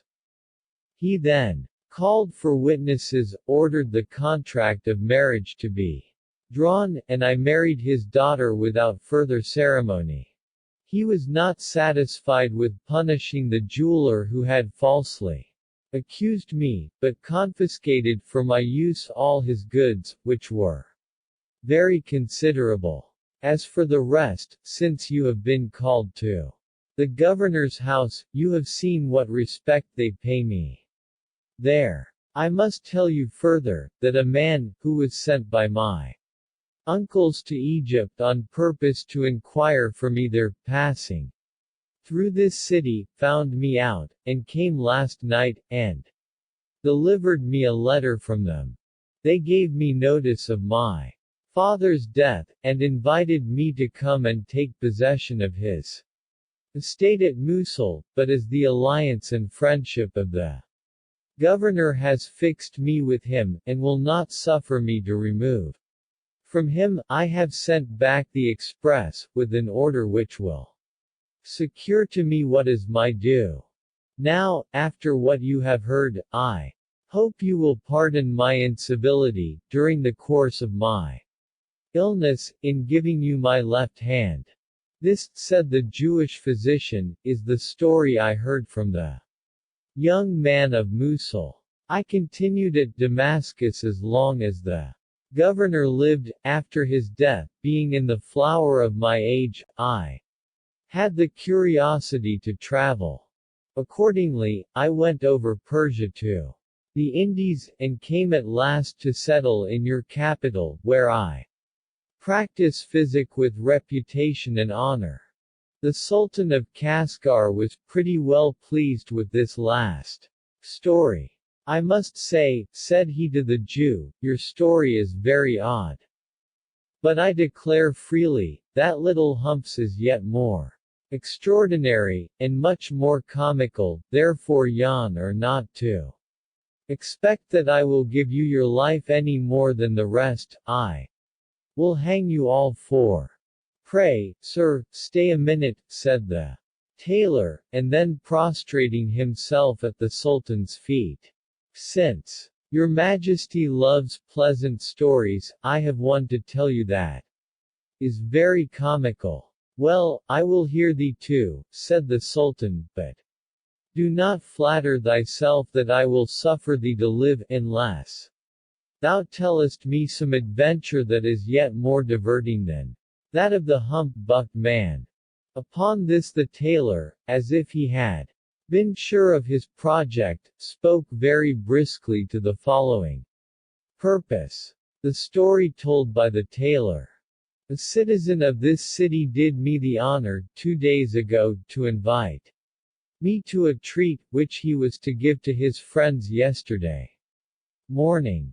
Accordingly, I went pretty early, and found 20 persons waiting. The master of the house was gone out upon some business, but in a very little time came home, and brought with him a young man, a stranger, well dressed, and very handsome, but lame. When he came in, we all rose, and, out of respect to the master of the house, invited the young gentleman to sit down with us upon the sofa. He was going to sit down, but all on a sudden, spying a barber in our company, he flew backwards, and made towards the door.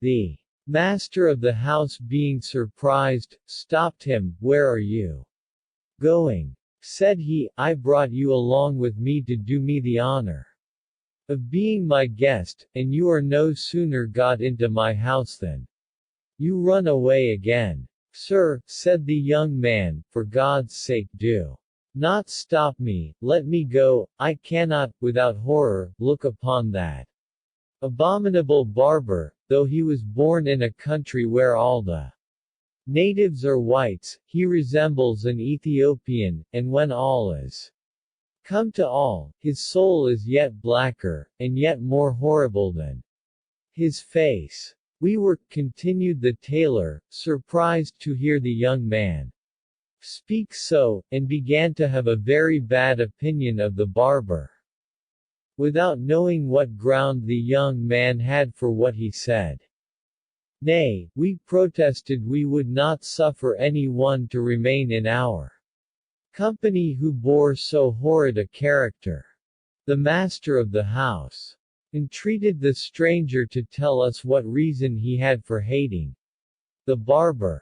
Gentlemen, said the young man, you must know that this cursed barber is the cause of my being lame, and of the most cruel accident that any one can imagine. For this reason, I have made an oath to avoid every place where he dwells. It was for this reason that I left Baghdad, where he then was, and traveled so far to settle in this city, in the heart of Great Tartary, a place where I flattered myself I should never see him, and now, after all, contrary to my expectations, I find him here. This obliges me, gentlemen, against my will, to deprive myself of the honor of being merry with you. This very day I take leave of your town, and will go, if possible, to hide me from him. This said, he would have left us, but the master entreated him to stop, and tell the cause of his aversion to the barber, who all this while looked down, and said nothing. We joined with the master of the house in requesting him to stay, and at last the young man, yielding to our instances, sat down upon the sofa. And, after turning his back to the barber, that he might not see Him gave us the following account. My father's quality might have entitled him to the highest posts in the city of Baghdad, but he always preferred a quiet life to any honors he might deserve. I was his only child, and, when he died, I was already educated, and of age to dispose of the plentiful fortune he had left me, which I did not squander away foolishly, but applied to such uses, that everybody respected me. I had never been in love, and was so far from being sensible of that passion, that I acknowledge, perhaps to my shame, that I cautiously avoided the conversation of women. One day, walking in the streets, I saw a great company of ladies before me, and, that I might not meet them, turned down a narrow lane just by, and sat down upon a bench by a door. I sat over against a window, where stood a pot with pretty flowers, and I had my eyes fixed upon this when, all on a sudden, the window opened, and a young lady appeared, whose beauty was dazzling. Immediately she cast her eyes upon me, and, in watering the flower pot with a hand whiter than alabaster, looked upon me with a smile that inspired me with as much love for her as I had formerly an aversion for all women. After having watered all her flowers, and darting upon me a glance full of charms that quite pierced my heart, she shut up the window again, and so left me in inconceivable trouble and disorder. I had dwelt upon these thoughts long enough, had not a noise in the streets brought me to myself. Alarmed thus, I turned my head in a rising posture, and saw it was the upper caddi of the city, mounted on a mule, and attended by 5 or 6 servants. He alighted at the door of the house where the young lady had opened the window, and went in there, so I concluded he was the young lady's father. I went home in a different sort of humor from that in which I came, with a passion which was the mere violent as I had never felt before its assaults. In fine, I went to bed in a violent fever, at which all the family was greatly concerned. My relations, who had a great love for me, were so alarmed and moved at my sudden disorder, that they came about me, and importuned me to know the cause, which I took care not to reveal to them. My silence created an uneasiness which the physicians could not dispel, because they knew nothing of my distemper, and rather inflamed than repaired it by the medicines they exhibited. My relations began to despair of my life, when a certain old lady of our acquaintance, learning my illness, came to see me. She considered and examined everything with great attention, and dived, I do not know how, into the real cause of my illness.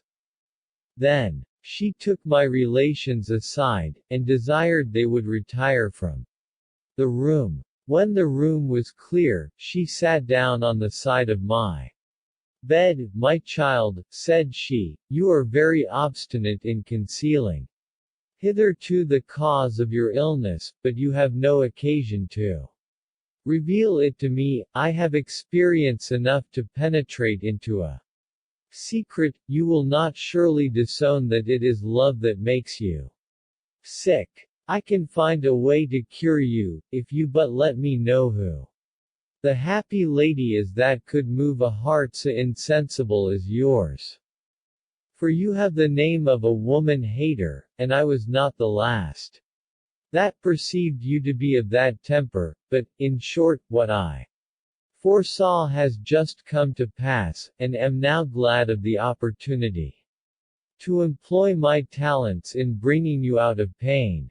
The old lady, having talked to me in this fashion, paused expecting my answer, but, though what she had said made a strong impression upon me, I durst not lay open to her the bottom of my heart. I only turned to her, and fetched a deep sigh without saying anything. "Is it bashfulness," said she, "that keeps you from speaking? Or is it want of confidence in me? Do not doubt the effect of my promise. I could mention to you an infinite number of young men of your acquaintance, that have been in the same condition with you, and have received relief from me. In fine, the good lady told me so many things more, that I broke silence, declared to her my evil, pointed out to her the place where I had seen the object which caused it, and unraveled all the circumstances of my adventure. If you succeed," said I, "and procure me the felicity of seeing that charming beauty, and revealing to her the passion with which I burn for her, you may depend upon it I will be grateful." "My son," said the old woman, "I know the lady you speak of. She is, as you judged right, the daughter of the first caddi of the city. I think it no wonder that you are in love with her. She is the handsomest, comeliest lady in Baghdad, but what I most boggle at is, that she is very proud, and of difficult access. You see how strict our judges are in enjoining the punctual observance of the severe laws that lay women under such a burdensome constraint, and they are yet more strict in the observation of their own families. Nay, the caddi you saw is more rigid than all the other magistrates put together.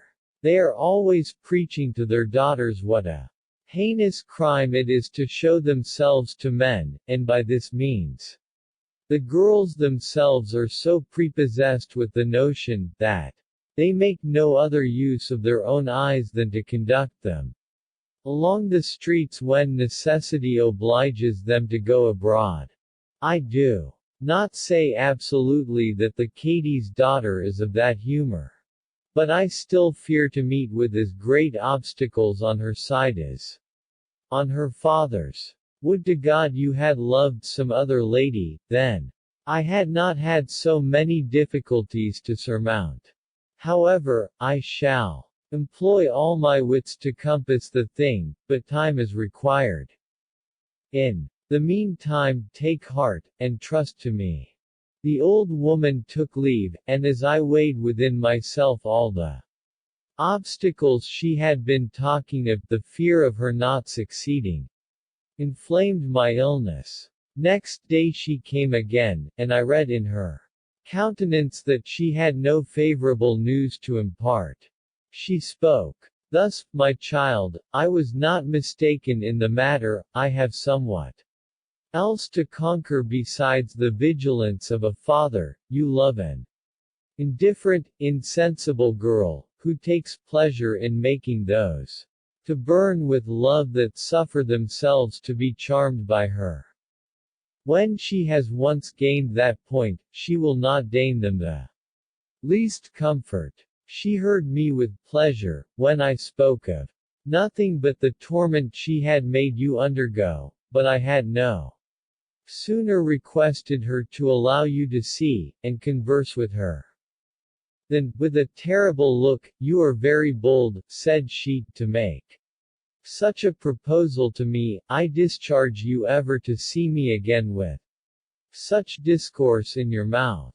Do not let this cast you down,' continued she. 'I am not easily disheartened, and if your patience does but hold out, I am hopeful I shall compass my end.'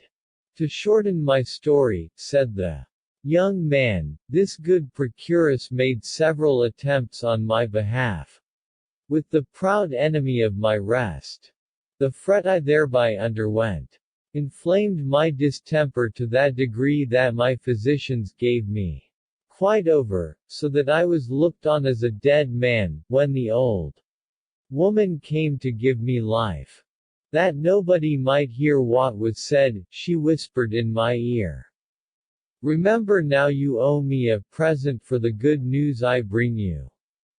These words produced a marvelous effect. I raised myself to sit up in the bed, and with transports made answer, you shall not be without a present, but what are the news you bring me?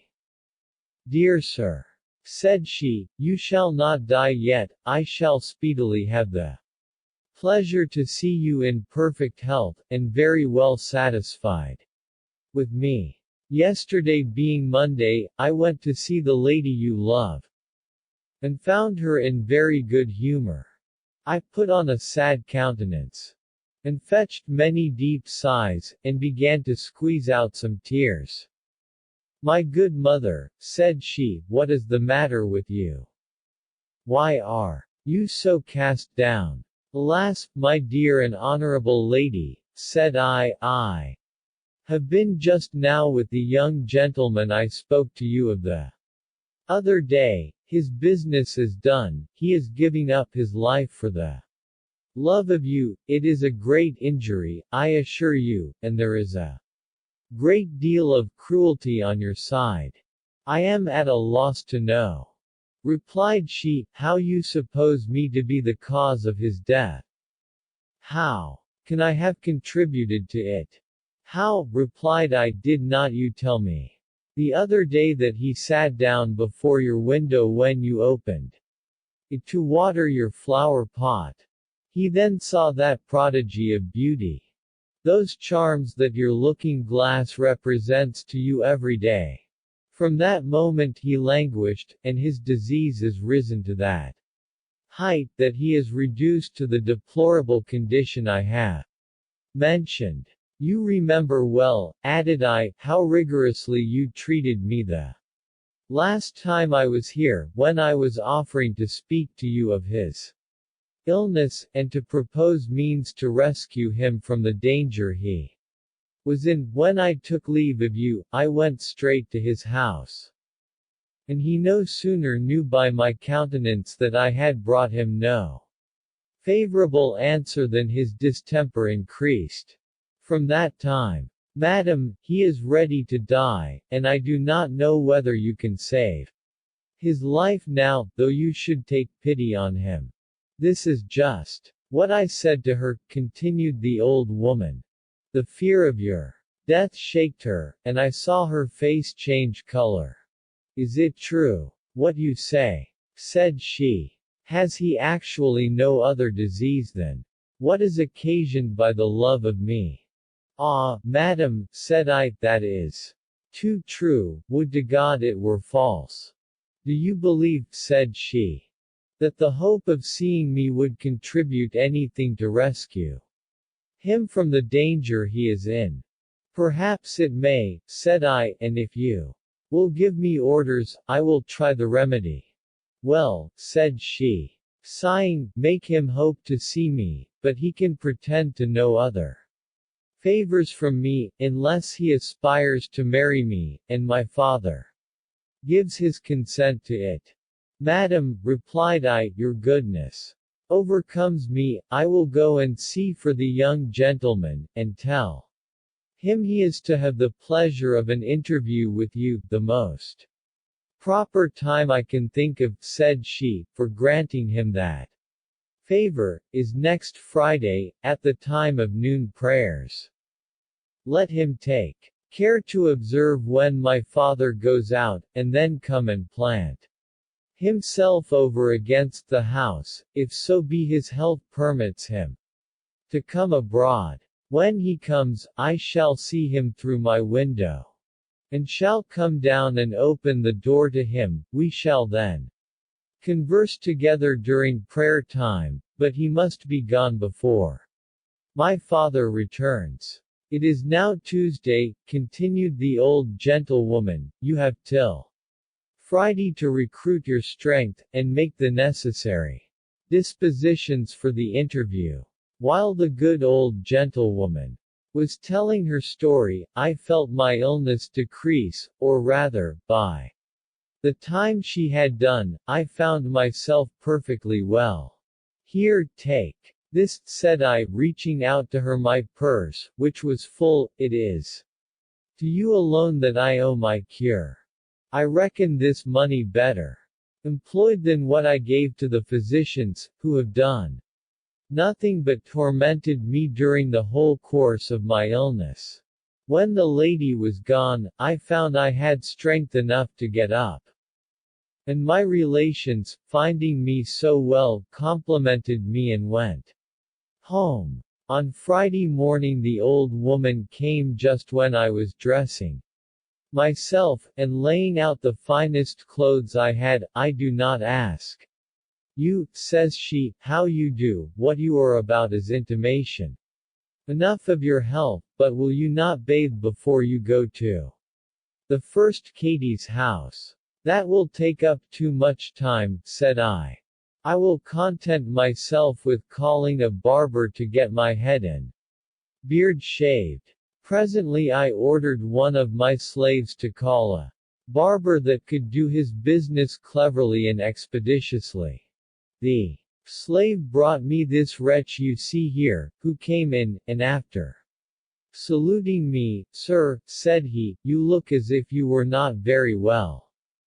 I told him I was just recovered from a fit of sickness. I wish, said he, God may deliver you from all mischance, may his grace always go along with you. I hope, said I, he will grant your wish, for which I am very much obliged to you. Since you are recovering, said he, I pray God preserve your health, but now pray let us know what service I am to do. I have brought my razors and my lancets. Do you desire to be shaved or to be bled?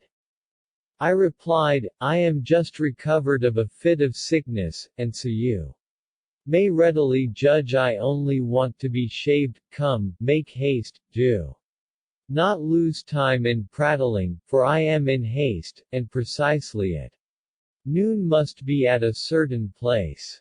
The barber spent much time in opening his case, and preparing his razors. Instead of putting water into the basin, he took a very handsome astrolabe out of his budget, and went very gravely out of my room to the middle of the yard to take the height of the sun. Then he returned with the same grave pace, and, entering my room, sir, said he, you will be pleased to know this day is Friday the 18th of the month Safar, in the year 653. Footnote.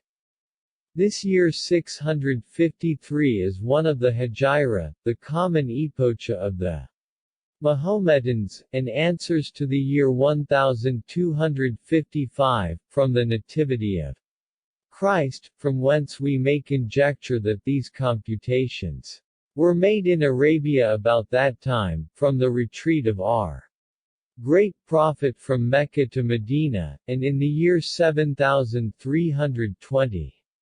Footnote, as for the year 7320, the author is mistaken in that computation. The year 653 of the Hijra, and the 1255 of Christ coincide only with the 1557 of the era or the epocha of the Seleucids, which is the same with that of Alexander the Great, who is called Iskender with two horns, according to the expression of the Arabians, of the epocha of the great Iskender with two horns, and that the conjunction of Mars and Mercury signifies you cannot choose a better time than this very day for being shaved. But, on the other hand, the same conjunction is a bad presage to you. I learn from thence, that this day you run a great risk, not indeed of losing your life, but of an inconvenience which will attend you while you live. You are obliged to me for the advice I now give you to take care to avoid it. I should be sorry if it befell you. You may guess, gentlemen, how sorry I was for having fallen into The hands of such a prattling impertinent barber, what an unseasonable adventure it was for a lover preparing for an interview. I was quite angry. I do not trouble my head, said I, in anger, with your advice and predictions, nor did I call you to consult your astrology. You came here to shave me, so pray do it. Or be gone, and I will call another barber. Sir, said he, with a dullness that put me out of all patience, what reason have you to be angry with me? You do not know that all barbers are not like me, and that you could scarcely find such another, if you made it your business to search. You only sent for a barber, but here, in my person, you have the best barber in Baghdad, an experienced physician, a very profound chemist, an infallible astrologer, a finished grammarian, a complete orator, a subtle logician, a mathematician perfectly conversant in geometry, arithmetic, astronomy, and all the divisions of algebra, an historian fully master of the histories of all the kingdoms of the universe. Besides, I know all parts of philosophy, and have all the traditions upon my finger ends. I am a poet, an architect, nay. What is it I am not? There is nothing in nature hidden from me. Your deceased father, to whose memory I pay a tribute of tears every time I think of him, was fully convinced of my merit. He was fond of me, and spoke of me in all companies as the greatest man in the world. Out of gratitude and friendship for him, I am willing to take you into my protection, and guard you from all the evils that your stars may threaten. At hearing this stuff, I could not forbear laughing, notwithstanding my anger. You impertinent prattler, said I, will you have done, and begin to shave me? Sir, replied the barber to me, you affront me in calling me a prattler. On the contrary, all the world gives me the honorable title of silent.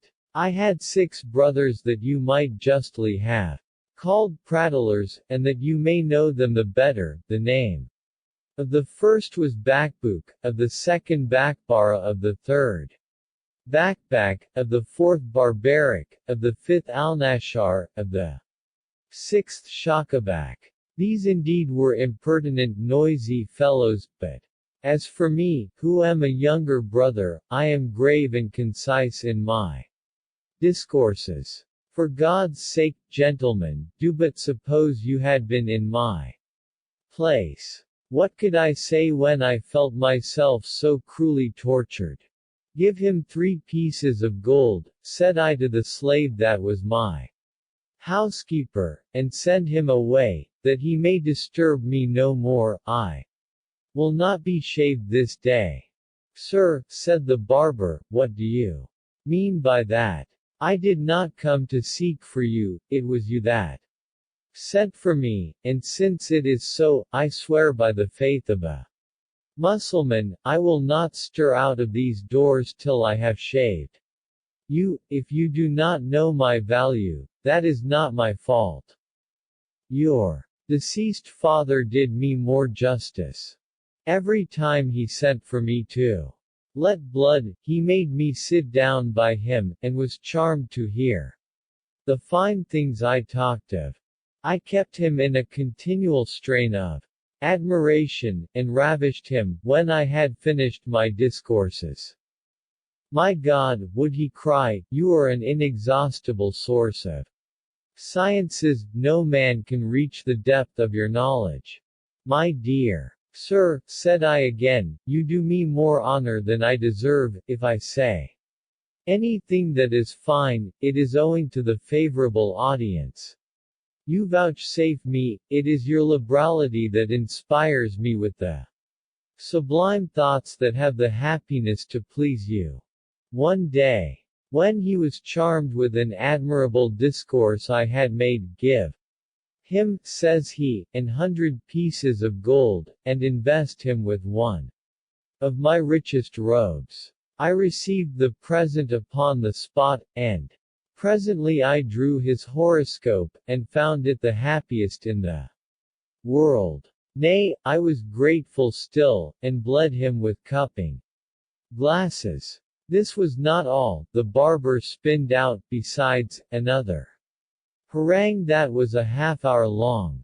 Fatigued with hearing him, and fretted at the time which was spent before I was half ready, I did not know what to say. No, said I, it is impossible there should be such another man in the world, that takes pleasure, as you do, in making people mad.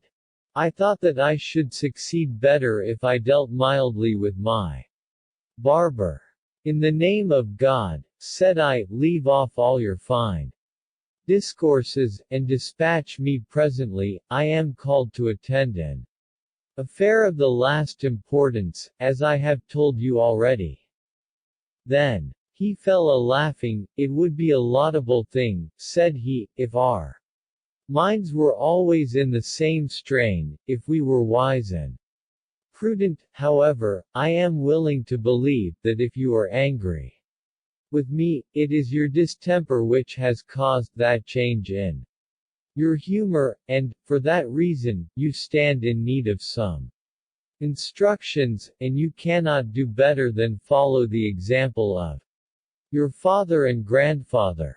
They came and consulted me upon all occasions, and I can say, without vanity, that they always extolled my counsel. Pray, recollect, sir, men never succeed in their enterprises without having recourse to the advice of quick-sighted men. The proverb tells you, a man cannot be wise without receiving advice from the wise. I am entirely at your service, and you have nothing to do but command me. What? Cannot I prevail with you then? Said I, interrupting him. Leave off these long discourses which tend to nothing but to split my head to pieces, and to detain me from the place where my business lies. Shave me, I say, or be gone. With that I started up in a huff, stamping my foot against the ground. When he saw I was angry in earnest, sir, said he, do not be angry, we are going to begin soon. He washed my head, and fell a shaving me, but he had not given me 4 sweeps of his razor. When he stopped, saying, Sir, you are hasty, you should avoid these transports that come only from the devil. Besides, my merit speaks that you ought to have some more consideration for me. With respect to my age, my knowledge, and my shining virtues. Go on and shave me, said I, interrupting him again, and do not speak. That is to say, replies he, you have some urgent business to go about. I will lay you a wager I guess right. Why, I told you so these 2 hours, said I, you ought to have done before. Now, moderate your passion, replied he, perhaps you have not maturely weighed what you are going about. When things are done precipitately, they are generally repetitive. I wish you would tell me what mighty business this is you are so earnest upon. I would tell you my opinion of it. Besides, you have time enough, since your appointment is not till noon, and it wants 3 hours of that yet. I do not mind that, said I. Persons of honor, and of their word, or rather before their time than after. But I forget that, in amusing myself by reasoning with you, I give into the faults of you prattling barbers. Have done, shave me. The more haste I was in, the less haste he made. He laid down the razor, and took up his astrolabe. This done, he even laid down the astrolabe, and took up his razor again. The barber quitted his razor again, and took up his astrolabe, a second time, and so left me, half-shaved, to go and see precisely what o'clock it was. Back he came, and then, sir, said he, I knew I was not mistaken, it wants 3 hours of noon, I am sure of it, or else all the rules of astronomy are false. Just heaven! Cried I, my patience is at an end, I can forbear no longer. You cursed barber, you barber of mischief, I do not know what holds me from falling upon you, and strangling you. Softly, sir, said he, very calmly, without being moved by my passion, you are not afraid of a relapse, do not be in a passion, I am going to serve you this minute. On speaking these words, he clapped his astrolabe in his case, took up his razor, which he had fixed to his belt, and fell a-shaving again, but, all the while he shaved me, the dog could not forbear prattling. If you please, sir, said he, to tell me what business it is you are going about, I could give you some advice that may be of use to you. To satisfy the fellow, I told him I was going to meet some friends who were to regale me at noon, and make merry with me upon the recovery of my health. When the barber heard me talk of regaling, God bless you this day, as well as all other days, cried he, you put me in mind that yesterday I invited 4 or 5 friends to come and eat with me. This day, indeed I had forgot it, and I have as yet made no preparation for them. Do not let that trouble you, said I, though I dine abroad, my house is always well provided. I make you a present of what is in it, nay, besides, I will order you as much wine as you may have occasion for I have excellent wine in my cellar, only dispatch the shaving of me presently, and pray do not mind it, whereas my father made you presents to encourage you to speak, I give you mine to make you hold your peace. He was not satisfied with the promise I made him, God reward you, sir, said he, for your kindness, but pray show me these provisions now, that I may see if there will be enough to entertain my friends, I would have them satisfied with the good fare I make them. I have, said I, a lamb, 6 capons, a dozen of pullets, and enough to make 4 services of. I ordered a slave to bring them all before him, with 4 great pitchers of wine. It is very well, said the barber, but we shall want fruit, and sauce for the meat, that I ordered likewise, but then he gave over shaving to look over everything one after another, and this survey lasted almost half an hour. I raged, and stormed, and went mad, but it signified nothing, the coxcomb never troubled himself. He, however, took up his razor again, and shaved me for some moments, then stopping all on a sudden, I could not have believed, sir, that you would have been so liberal. I begin to perceive that your deceased father lives again in you. Most certainly I do not deserve the favors with which you have loaded me, and I assure you I shall have them in perpetual remembrance. For, sir, to let you know it, I have nothing but what comes from the generosity of honest gentlemen, such as you, in which point I am like to Xantout that rubs the people in bathing, to Sally that cries boiled peas in the streets, to Sal out that sells beans, to Akersha that sells greens, to Ambumkaras that sprinkles the streets to lay the dust, and to Qasim the Caliph's life guard man. Of all these persons, not one is apt to be made melancholy. They are neither peevish nor quarrelsome, they are more contented with their lot than the Caliph in the midst of his court. They are always gay, ready to dance and to sing, and have each of them their peculiar song and dance, with which they divert the city of Baghdad, but what I esteem most in them is, that they are no great talkers, no more than your slave that has now the honor to speak to you. Here, sir, that is the song and dance of Zantout, who rubs the people in baths. Mind me, pray, and see if I do not imitate it exactly. The barber sung the song and danced the dance of Zantout, and though I did what I could to make an end to his buffoonery, he did not give over till he had imitated, in like manner, the songs and dances of the other people he had named.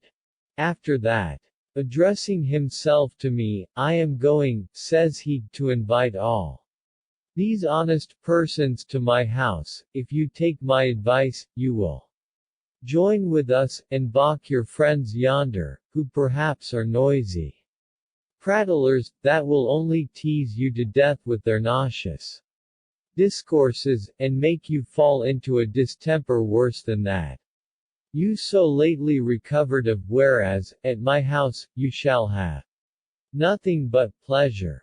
Notwithstanding my anger, I could not forbear laughing at the fellow's impertinence. I wish I had no business upon my hands. Said I, if I had not, I would accept of the proposal you make me. I would go with all my heart to be merry with you, but I beg to be excused. I am too much engaged this day, another day I shall be more at leisure, and then we shall make up that company. Come, have done shaving me, and make haste to return home. Perhaps your friends are already come to your house. Sir, said he, do not refuse me the favor I ask of you. Come and be merry with the good company I am to have. If you were but once in our company, you would be so well pleased with it, you would forsake your friends to come to us. Let us talk no more of that, said I cannot be your guest. I found I gained no ground upon him by mild terms. Since you will not come to my house, replied the barber, then pray let me go along with you. I will go and carry these things to my house, where my friends may eat of them if they like them, and I will return immediately. I would not be so uncivil as to leave you alone. You deserve this complaisance at my hands.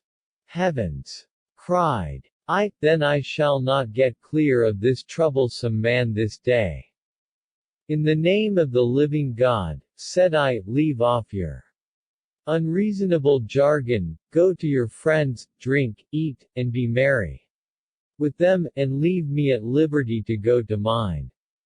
I have a mind to go alone. I have no occasion for company. Besides, I must needs tell you, the place to which I go is not a place where you can be received. Nobody must come there but me.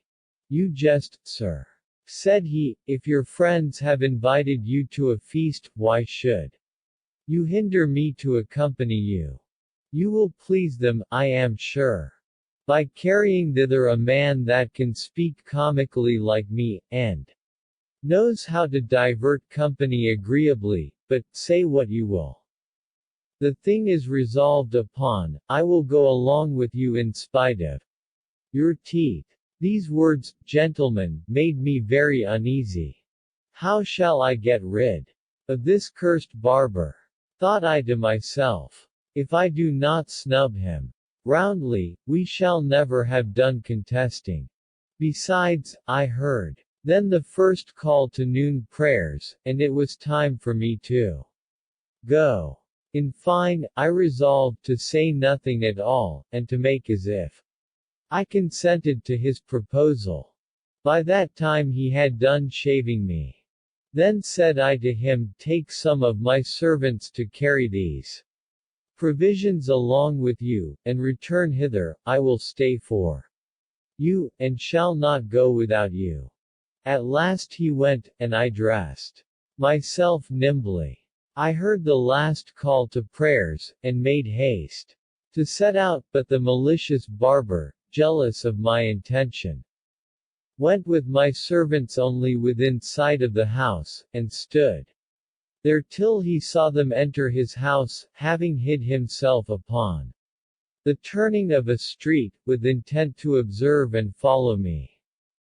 In fine, when I arrived at the Katie's door, I looked back and saw him at the head of the street, which fretted me to the last degree. The Katie's door was half open, and as I went in, I saw an old woman waiting for me, who, after she had shut the door, conducted me to the chamber of the young lady I was in love with, but we had scarcely begun our interview, when we heard a noise in the street. The young lady put her head to the window, and saw through the grate that it was the caddy, her father, returning already from prayers. At the same time, I looked through the